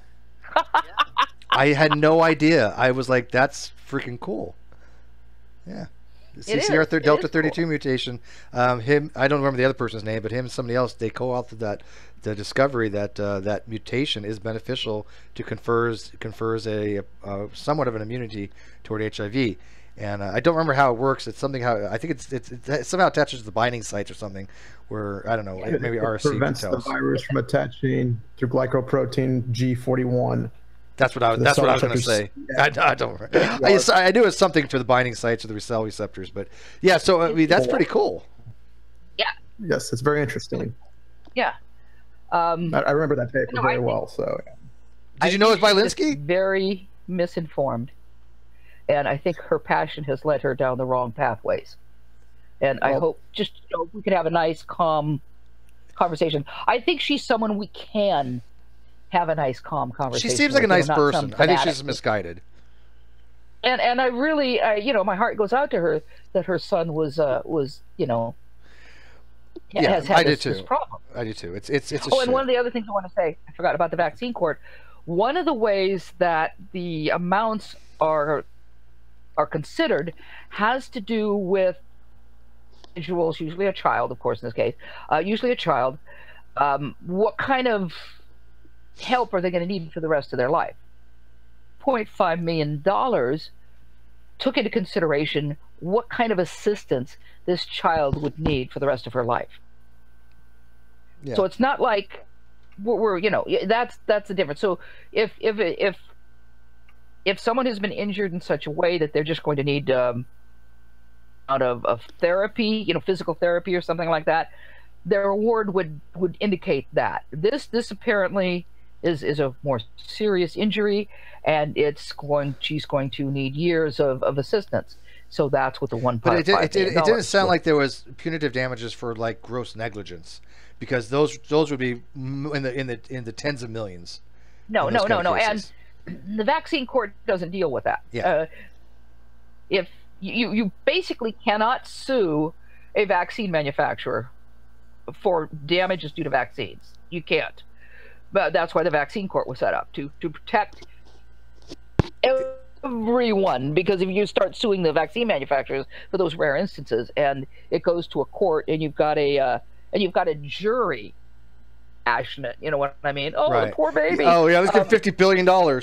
Yeah, exactly, and that happens. So yeah, I'm sure it does. But if actual case of malfeasance, if the manufacturing process, if someone was deliberately sloppy in their manufacturing process or something, with vaccines, with something else, in New York, crap, I can't remember, out that a particular instrument that was developed by a particular company that was used for a particular procedure, one of their people process was not keeping sterility properly, and the whole thing went sort of downhill from there. The hospitals they sold it to then were using instruments that were not completely sterile. So if you were to find something like that, and of course the problem was the one employee, but the bigger problem was the company's lack of oversight on the one employee. Yeah, if there's negligence there, then the company itself usually is culpable and ends up paying an arm and a leg for it. But anyways, I do got to move on a little bit. Okay. Just cut it short. But 2 more things I want to talk about before I close this out. One, the new YouTube font or your new YouTube layout. Not a big fan, people. I think the way they designed it is too much white space, and how many people are watching way too far to the left. I like it where it was before because it was dead center almost, a little bit to the right, but at least it was in your field of view. The night vision is that bad, but I was kind of curious, have you guys been hit yet by this new YouTube format or the new YouTube layout? Well, I tend to watch full screen. Yeah, me too. I don't like them far off to the left. Well, I mean, I have one. I have 2 screens now. I picked up another monitor from my sister's house. It's a small little 15-inch, but it's full screen in there. But the other thing, when you watch a video, not full screen, and you're like watching the live chat, it's not. Yeah. It's too much white space for me. I just wonder if you guys. It's too far over. Yeah, it's too far. The watching now is too far over, and it's just. I don't like the layout, but I was just curious if you guys have been hit with it yet. I went back to the old format on my computer. Yeah, I went back to the old format immediately. So yeah, but I have the new format on my laptop, and I haven't gone back. So people are telling me they haven't been hit with it yet. So I know it's a rollout. It's going in stages, but yeah. So Drag, do you have the rollout? I mean, have you seen the new layout, or have you had it for a while? Layout for what? YouTube. My YouTube looks just the same. I'm gonna refresh it just in case. Well, for example, like watching now, where does it show on yours? Does it show up to the left or to the mid right? Oh, of the actual video? Well, I mean, let me see. Like when you go to your home page and you look at videos that are like recommended and everything, that layout has been changed. Oh, recommended videos. Everything looks still to the left. Yeah. All that good jazz. So like the thumbs up and thumbs down, they're not all the way to the right anymore, parallel or in line with the edge of the video. They're like right there in the middle. It looks odd. The thumbs more up, like a tiling of the videos now in the new format. Yeah, it's not just that. I mean, that's changed as well. But the actual when you go watch a video and you see the live chat, the whole format there has changed, and I don't think I like it. The dark mode isn't too bad, but what? Jake? Unfortunately, they didn't ask our opinion. No, they don't care. It's still not as bad as Google. Don't. It's still not as bad as Google News. Those motherfuckers need to fucking be fired, because I liked my Google News. It was right there. It was compact. It was everything that I wanted. Now it's bullshit. You have to go hunt for shit. It has so much white space. It's blinding, and it doesn't even show up right on the resolutions. It's just crap across the board. Yeah. You haven't seen that yet? Have you been to Google's News? I don't watch Google News, so no. It went to like the big YouTube thing. It's crap. All right, well, guess we'll move on from that. The other thing is, I wanted to announce that I am going to try to go on a diet. Yay. I bought a scale. Fat? Oh, God. I'm not fat, but no. But I bought a scale, and I weighed myself because I wanted to see where I'm at. I'm much heavier than I want to be. The last time I got weighed is when I had to go for the emergency room way back when, if you guys remember, and I was weighed at 200, and I thought that was heavy. I'm now 210. That's way too high for me at 5'11", 47 years of age. I want to drop down. And by the way, we have a doc here, so let me run this by him. I want to drop down 25 pounds. My ideal weight compared to the BMIs that I've looked at is about 175, but I want to put on some muscle mass. I'm thinking 185 should be optimal for me right now. 5'11", like I said, 5'11", 147 years of age. I want to drop from I went to a 44 waist. I was a 36 all my life, except for a few times I dropped down like a 34. But I want to get down to at least a 38. So I want to drop 5 inches off my waist, which corresponds to about 25 to 30 pounds. Do you think that's feasible? Yeah. Do you think that's feasible in 3 to 4 months? Definitely. So Steve wants to get his sexy back up. No, I want to lose my beer gut. I want to lose this. And the way I've done it, I've actually looked at my caloric intake. I looked at my metabolic rate, which is about right now basal is about 1800. And tell me if this sounds right to you. It's between 16 and 1800 stationary. And I don't move around a lot, but I started working out with barbells the other day. I actually am pretty sore right now. My biceps are sore. I was doing hammer curls and other things, but I was going to increase my walking. Going to walk a mile that would burn about 150 calories, but I was going to reduce my caloric intake by at least by 500 to 800 a day and increase my exercise. And I figured if I could drop down 1.5 pounds a week, I could make my target goal. And I think 1.5 pounds a week is pretty. It's not that bad for a weight loss goal, is it, RSC? No, I mean, you're talking 1 pound, 1.5 pounds a week. That's generally considered the safe way to lose weight and not, be in the position where you're 1 day a week that you cheat, you're just going to gain it all back. I wouldn't necessarily say like someone in your condition needs to be trying to cut to 800 calories off per day. 500 is generally the amount of calories you want to cut off a day to get your body in the metabolic state to burn fat. You cut too many calories and you'll lose the ability to burn fat efficiently because the body's that was my range. That was my low. That was my yeah. That was my low to high. I calculated it out, and if I can cut 500 off, that should get me to where I want to be by the end of the year.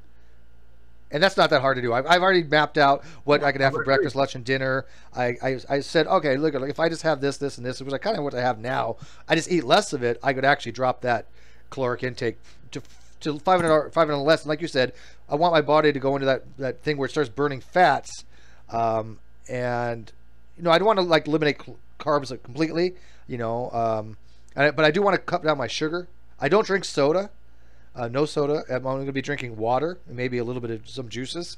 But I stopped smoking back in December. It'll be 2 years this December. So by the time December comes around, it's to be the new year, I would have quit smoking 2 years, and I also want to be back in shape as far as what I think is an ideal weight for me, which is I calculated to be 185. I think is pretty decent. Would you agree? Yeah, I mean, if you're going to have some muscle, some bulk, and we're assuming you're not someone like Reds who's just really thin, that would be an appropriate weight. Okay. I mean, if I have to drop down a little bit more after that, that's okay. But that's my target, and I want to see where I'm at 185. Because I got nothing that fits me anymore. My pants don't fucking fit me, and I'm like, this sucks.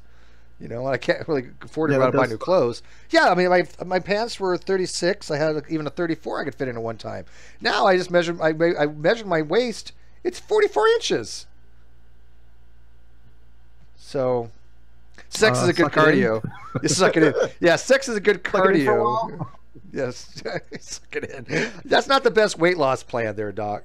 Right? I mean, suck it in. That's what you tell your patients. Just suck it in. Suck it in for now, right? Yeah, exactly. Get the pants on. Well, I always told chicks. I said, look, I heard, sex burns a lot of calories. Give me a week and I'll take off your weight. Get it? Yeah. As long as you're not, carbo loading before and after. No, I don't. I'm not going to carbo load. Like I said, I don't want to give up carbs completely. I do like a piece of bread now and then or something like that. But I mean, I for the last couple of months I was just oinking out. I mean, just I mean, I had like a whole pie, this turtle pie. There's 3,500 fucking calories in it and like 160 grams of sugar. It's just sounds delicious. Oh God, it's you know exactly where it went. Oh my God, dude, it's heaven. It is manna. I'm telling you, this turtle pie, best freaking pie I've ever had in my life. But then I ate that. Then I had another one, and then I had like a key lime pie, and I realized, oh shit, this has put on so much weight off this. Especially because I'm kind of sedentary. So I'm trying to move around a lot. I'm doing isometrics. So I've actually got this on a spreadsheet. I'm actually doing, I'm taking this seriously. And I will let you guys know every Sunday on my Sunday show how much I've lost. So right now I'm at 210. My weight scale said like 209.8 to 210.4. So it's about 210. So if by next week, if that gets down to 208.5, give or take, then I'm on target. So every Sunday, I'll be giving you guys my weight. So is that cool? You guys help me out with that? Because I know I can do it. If I can quit smoking. What's that? What's that? Yeah, no, that sounds good. No, I was just giving you positive affirmation. Yeah, dude, if I could quit smoking, which is the hardest motherfucking thing I've ever had to quit, I could quit, I could cut down on my caloric intake. But I do want to indulge women Coke night every so often. Like you said, I think if you don't have the Coke, and you maybe just drink a light beer or something, and not have much of it, I think that I could fit that in and not break my diet. But it's going to be minimal. But I can't drink rum and Coke because, God, the sugar in Coke is ridiculous. It's like 38 grams of sugar. Could always go Diet Coke, and I mean, it's really about balance, Yeah. How do people drink that much sugar, though? How do you not become a diabetic when you're drinking soda drinks that are 38 grams of sugar a pop? Isn't that a lot? Because it tastes good. That's it does taste good. Drink this shit. It does taste good. So, Steve. Yeah. So, Steve, I have an uncle who's also a physician. He just went on his wife, and he got his primary care doctor to prescribe him some diabetic medication so he could overindulge in sugar drinks, and then he would take, I think, Invokana to pee the sugar out right afterwards. So I mean, he's hedging his bets with using that because he's not diabetic. Yeah, I don't want everyone to do that route. You don't want to do that. Yeah, first of all, kind of dangerous. I don't like taking medicine. I don't like taking medicine. To be honest with you, I've watched my dad during the ends of years. I saw him on medications he had to take. You name it, he took it. He was on statins. He was on cholesterol, anti-cholesterol, high blood pressure, diabetic. You name it. And I don't want to do that. The only medication, the only pills that I like, and it sounds weird, but the only thing I actually have any effect on me is Vicodin, because I have some types of neuropathy. But it's very rare. I mean, like one pill a month kind of thing. And I get that through the VA. Baby. Okay. But Vicodin, yeah, I know, because I would never want to get addicted. But I mean, whenever I have a flare up, that's the only thing that I've ever noticed actually relieves the symptoms. For my sciatica, I have paresthesis on the top of my leg, my foot, because I have some damage on my C4, C5, I believe it was. But again, I don't like taking pills or medication. So even when I have Vicodin, my prescription of Vicodin lasts me forever, because I would maybe take one a month, only when it got severe enough to. So I don't want to end up taking pills. They use those kind of medications. What's that? The way to use that type of medication. It's the responsible way to use that is when needed. Yeah. Well, I think every day. Well, I think once a month is pretty. That's why it lasted for so long. I didn't even have to go back. But I noticed when I did take one, it did cut the neuropathy and neurological pain down. But I don't. I take an aspirin every so often. I have Bayer's 81 milligram, and then I have some higher ones. I'll take them every so often, and they seem to be okay. And plus, I heard they're good for you, so I don't mind. But that's about it. Other than that, I don't want to take any kind of medications. Yeah, I dealt with addiction pills and stuff. My family growing up, they're like pill popping. My mom was like one of those doctor shoppers. She'd have like 4 doctors, and I don't see the point. I don't get it. I had a bad experience. Well, I'm not bad-mouthing doctors by any means. I mean, at all. But I had gone to one. I had gone to one though, a physician's assistant, and she for some reason she gave me prednisone, and she loaded it, and I had the worst edema in my legs. That's a steroid, right? Yeah, it's a steroid. I had more water retention in my legs. I thought I was gonna fucking die. I couldn't walk. I couldn't move. And I was like, what the hell is this supposed to do? You were bloated. Well, the prednisone was supposed to stop the inflammation that was causing your pain, and it looks like you didn't. It didn't. It didn't stop. It didn't. No, all it did was made my feet and legs swell up. I could hear water slashing around in them. It was like a swimming pool. Yeah, it was horrible. It sounds like you got a side effect from it. Well, I mean, edema's pretty bad. Yeah, it was miserable. But yeah, so I mean, I don't like going to doctors for pills. That's it. You should go to your doctor, and they can give you the best information about how to moderate your risk that you have, because everyone's different, and it's all about individualized treatment plans now. Yeah, well, my primary physician, I just found out, moved to Riverside, and I got this new doctor that I've never seen before, so I don't know what the hell's going to happen. But I just wanted to let you guys know that they change around a lot. They move. Yeah. Doctors shop around for their patients now. Get the best medical coverage, right? But yeah. So, anyways, I wanted to give you guys, a notification on that. So every Sunday, ask me, I want to lose weight. So, props to me, Dragnot. If you want to do it with me, I was kind of serious before. If you want to try to drop some weight too, we can kind of be each other's, buddy. I'll probably I have to get my mind together, and that's one of the things that that I know is required before I do any type of weight loss. One of the things right now is that I'm not focused on losing weight, so I'm going to fail at it.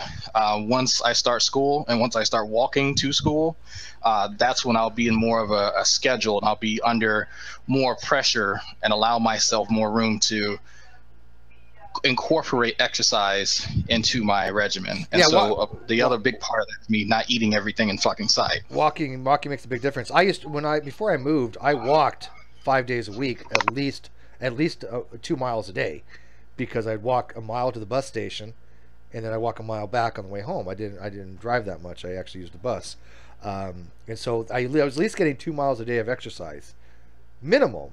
And then after I moved, I stopped exercising. I stopped walking. But I want to get my cardiovascular back up. But I did tell you, I'll tell you this: when I went to the hospital, I had an EKG, and he said, "Do you want to see a textbook EKG?"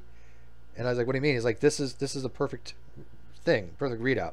So if somebody says that you have a perfect readout, would you say, RC, that that's okay for me to take start running again and do some cardiovascular? Yeah, definitely. You want to start incremental. You don't want to try to do a 5K on your first day. No, but I think I could probably. I could probably run a mile right now if I had to. Yeah, I mean, it's all, like I said, all about moderation. If you understand moderation, that's the way to go. Well, I figure the first week run a half mile or so, second week half mile, third week mile, fourth week mile, and just kind of do it like military style. You don't start running 5 miles a day when you're in the military, but eventually you work your way up to 5 miles, which sucks, by the way. Yeah, I was never good at regimental or battalion runs. I hated that shit. What's the longest you've had a run? Longest 6.5 miles. Yeah, see, our longest was 5, and that was bad enough. Well, yeah, you guys are Navy, of course. Yeah, yeah. Sure. On a fucking joint base. We're not infantry. Air Force falls out around 3 miles. They're fucking done. You see their entire command turn the fuck around and break off. And then after that's Navy, and then Army goes, all right, well, the other 2 services quit. Time to go 5 more miles. And I'm like, you know what? we just had to know how to swim better. The Army. Yeah, it's what do we have to prove to them? They've already quit. We won. They're like in the live. They're like in the live feed making fun of me. I'm not fat, although technically I looked at the indexes. I'm right on the border there, what they call obese. I'm like, this is not obese. I'm almost 6 foot, so it's not like you can really tell that I just have a little paunch, and I want to get rid of it. Oh no, I need to lose some fucking weight. So yeah, once school starts in about you're bigger than 3 weeks, yeah. I mean, yeah. Oh yeah, I'm right at 290 right now. Oh god, yeah, I don't look like it, but yeah, I'm around 290. That's pretty high. See, I'm 210, and that's more than I've ever weighed. I mean, I've always been around 175. Wanted to pick a fight with you. Drag would have fucking annihilated him. Annihilated. G-Man was still like convinced after I crushed his fucking hand and looked down at him like True. Yeah, True would beat you. I'm like, have you ever met True in person? No. Okay. All right. You say so, but yeah. Dude, I'm not lying, and this is not bragging. It's going to sound like it, but if I was back into my shape like I was in the Navy, I would have boxed fucking Ronnie in a heartbeat.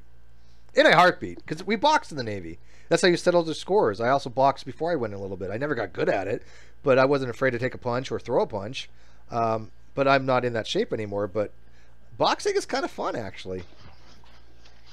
Yeah, it is. No, we used to, well, we call it rolling, but it was modern army combatives. It was basically the same shit that Sam does, Brazilian Jiu-Jitsu, just with you're more focused on subduing a target, not necessarily just trying to pin him or trying to, get him to submit. Like yeah, you're it's all trying grapples to and restraints, right? Yeah. Yeah. But it's like you have to be trained for that kind of thing, because if you're not, it's not going to work out well. But No, I by no means claim to be no fucking MMA master, but I've cleared just level 1, and that's it. I took 6 months of karate years ago, believe it or not. 6 months. Never got good at it. Never do it again. But I have much respect for those people that stick with it. Much respect, because that shit is not easy. Katas are not easy. But anyways, guys, I'm going to wrap this up now that we put everybody to sleep. But I want to thank everybody. I'm actually going to be calling the Atheist Experience in about an hour. Really? I've already, that's why I went AFK. I went and I talked to the screener, and the screener wants to hear my story about meeting G-Man in person. So he told me to call back in about an hour toward the end of the show. So I'm going to hopefully get through. But he knows, I told him I'm Dragnot, and he is actually interested in getting me on the show. I hate to say it, but are you going to put a shout out to the Great Debate community? Of course. You're the man. You're the fucking man. Tell Matt Dillahunty if you call into him, he still owes me $20. No, tell him off. Oh yeah. Yeah, but it's Tracy and Tracy. I hate to say it, Tracy and the black dude. I can't remember his name. Phil Sessions. Yes, Phil Sessions. Yes, Phil Sessions. Why do I remember the black guy's name and not you? I don't watch the Atheist Experience that much. I've actually talked to Phil. Yeah, he's a great fucking guy, and I want to let him know that yes, there are now 2 black atheists in Texas, so he's not alone anymore. Yeah, I had an out there hangout with Phil Sessions and Arn's wife, and a few other people. It was actually pretty cool. But yeah, if you can put a shout out to the Great Debate community, that's awesome, because they know who we are. And hopefully, in fact, Apologia just asked me, when is Jen Peoples coming on? And I'm like, I don't know. I stopped asking her. I didn't want to bother her anymore. But I'd love to get Tracy on. Oh my God. She's like one of my favorites. Oh yeah. Tracy, she's fucking, you can tell her that. Just the right amount of brains and beauty. Tell her that she's my favorite. She doesn't know who I am, but it's okay. She is awesome. This guy, Dave Steve, loves you. I think she's a fucking hilarious, and she's smart, and she's attractive. I don't know. She's my favorite. But anyways, guys, I'm going to listen to that. Yeah, thanks for pointing out, Drag. Anybody else got any announcements they want to make? No? Okay, guys. No, we cannot stream the Atheist Experience. G-Man got in trouble for that. We cannot. Well, actually, that's not true. Download it after it. You can stream if you if you let them know and you're not causing an echo or anything like that. They generally are not going to care. But it's just you don't really need to. Yeah, I don't want to cross, because I am on fairly good terms with Matt Dillahunty, even though I haven't talked to him in a while. So I don't want. I would rather ask him first. Yeah. I wouldn't bother streaming it, but just upload it later on. But yeah, put a shout out to the Great Debate. Tell them we really like their show and hope they can come join us. So who wants the last word? I think RSC. I think you deserve the last word today. Everybody, watch out for the solar eclipse. Get UV protective glasses if you're going to look at directly. Look directly at it. And that's a good advice. In fact, I let me touch on that a little quick, and because I know it's the last word, but make sure that the glasses you have are good glasses. Don't use sunglasses. Make sure that they're 99.9999% UV, or excuse me, visible light and 100% UV. So the way to test that, if you put on these glasses and you can see any kind of light in your house, they suck. They need to be like welder's glasses. Is that correct, RC? Yeah, I mean, you want something that blocks out UV light almost 100%. If you're looking for a cheap pair, NASA's selling some, cardboard ones, but they work really well. I think they're only like $2 or $3. eclipse2017.org, I think, is the website. So, yep, get something if you want to enjoy the solar eclipse. And only take them off when it's in full totality. Full totality. If you're not in the path of totality, you cannot take off those glasses because it can cause retinal damage. Yes, you can only take off the glasses during the part where the moon is completely covering the sun. Enjoy the corona, but keep those glasses near you because we don't want to see you in the ER with vision problems an hour later. Because a lot of people don't realize thousands of people, and they will be, because people don't realize it's not the visible light; it's the UV that you cannot really see. You're not paying attention to it, so you're not realizing you're doing damage. But every photon of the UV wavelength that's hitting your retina is depositing a hell of a lot of energy, and that's doing damage. So that's a great last word. Every time there's an eclipse, this happens. So give another last word dealing with that, because I do want you the last word, but we had to touch on that because that was really important. So anything you want to say on that else? That damage is permanent, so don't play around with it. There you go, guys. Thanks for watching the Sunday show, and we'll see you sometime on Tuesday. I think I'll do my next episode. So take care, guys.